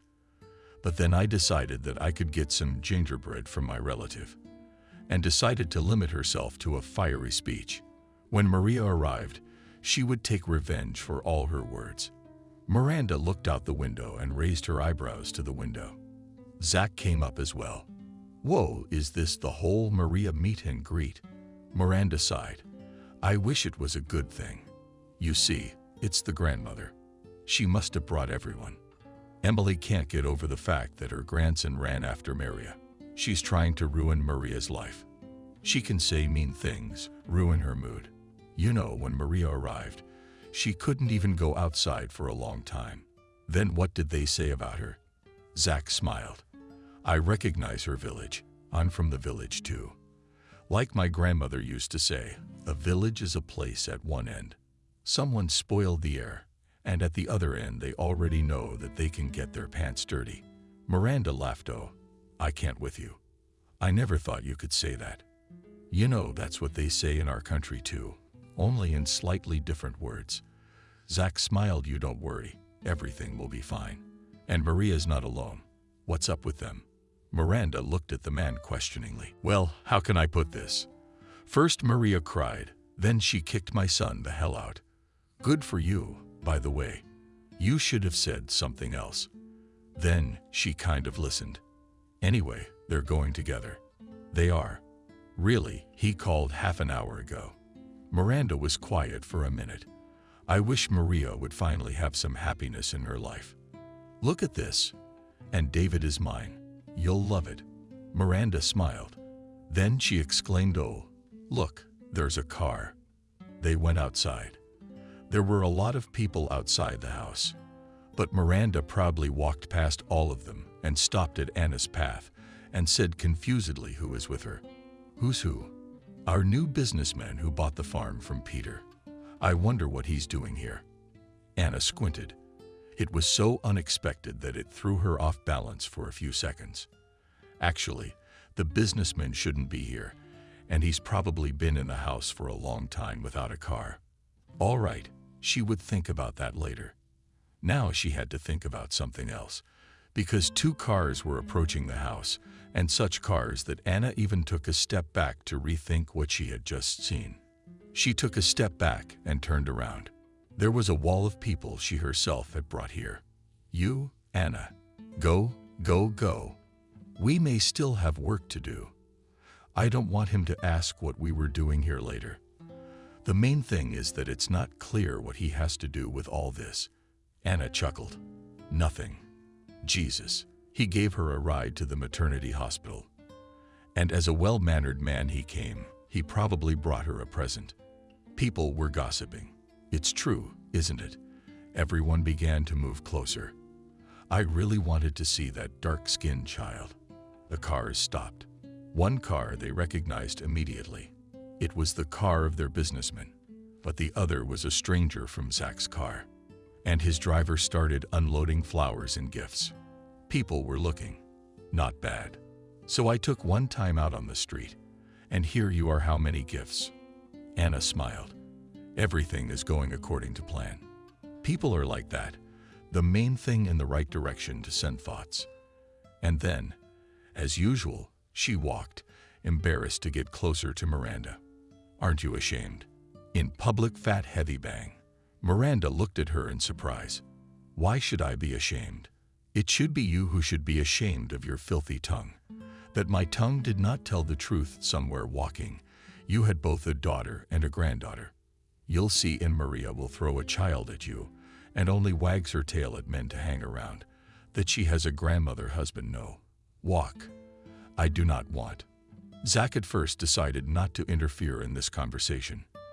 Then he couldn't stand it. Come on, Miranda. It's time for you to meet your son-in-law. Anna opened her mouth. What son-in-law? At that very time, a young man got out of the first car. He looked a lot like their new businessman. There were whispers in the crowd about his son. That's his son too, they say. He has a lot of money. David looked at the people with a surprised look and opened the back door of the car. After a second, he turned around. There was a boyish smile on his face and a bundle in his arms. The blue of the power blanket was transferring to the son. He carefully shifted his son onto one arm and reached into the car. Maria stepped out of the car. Miranda rushed over to her, hugging Maria. The grandmother smiled. Meet David, David's dad. The crowd buzzed. He's dark-skinned. What's the setup? Where to freeze on, Anna? I picked up my skirts and hurried to my house. They're all still on crutches. David looked fondly at Maria, then at his son when his father called him. Something turned over in David's soul. He suddenly felt that he was no longer just a man. Now he was a man who was responsible for his family, for Maria, for the baby. He was sure that the baby would be all right, because he could already feel it, even though it had not been born yet. At the hospital, they wouldn't let him in. They told Maria that she was asleep, and no one would be allowed to see her now.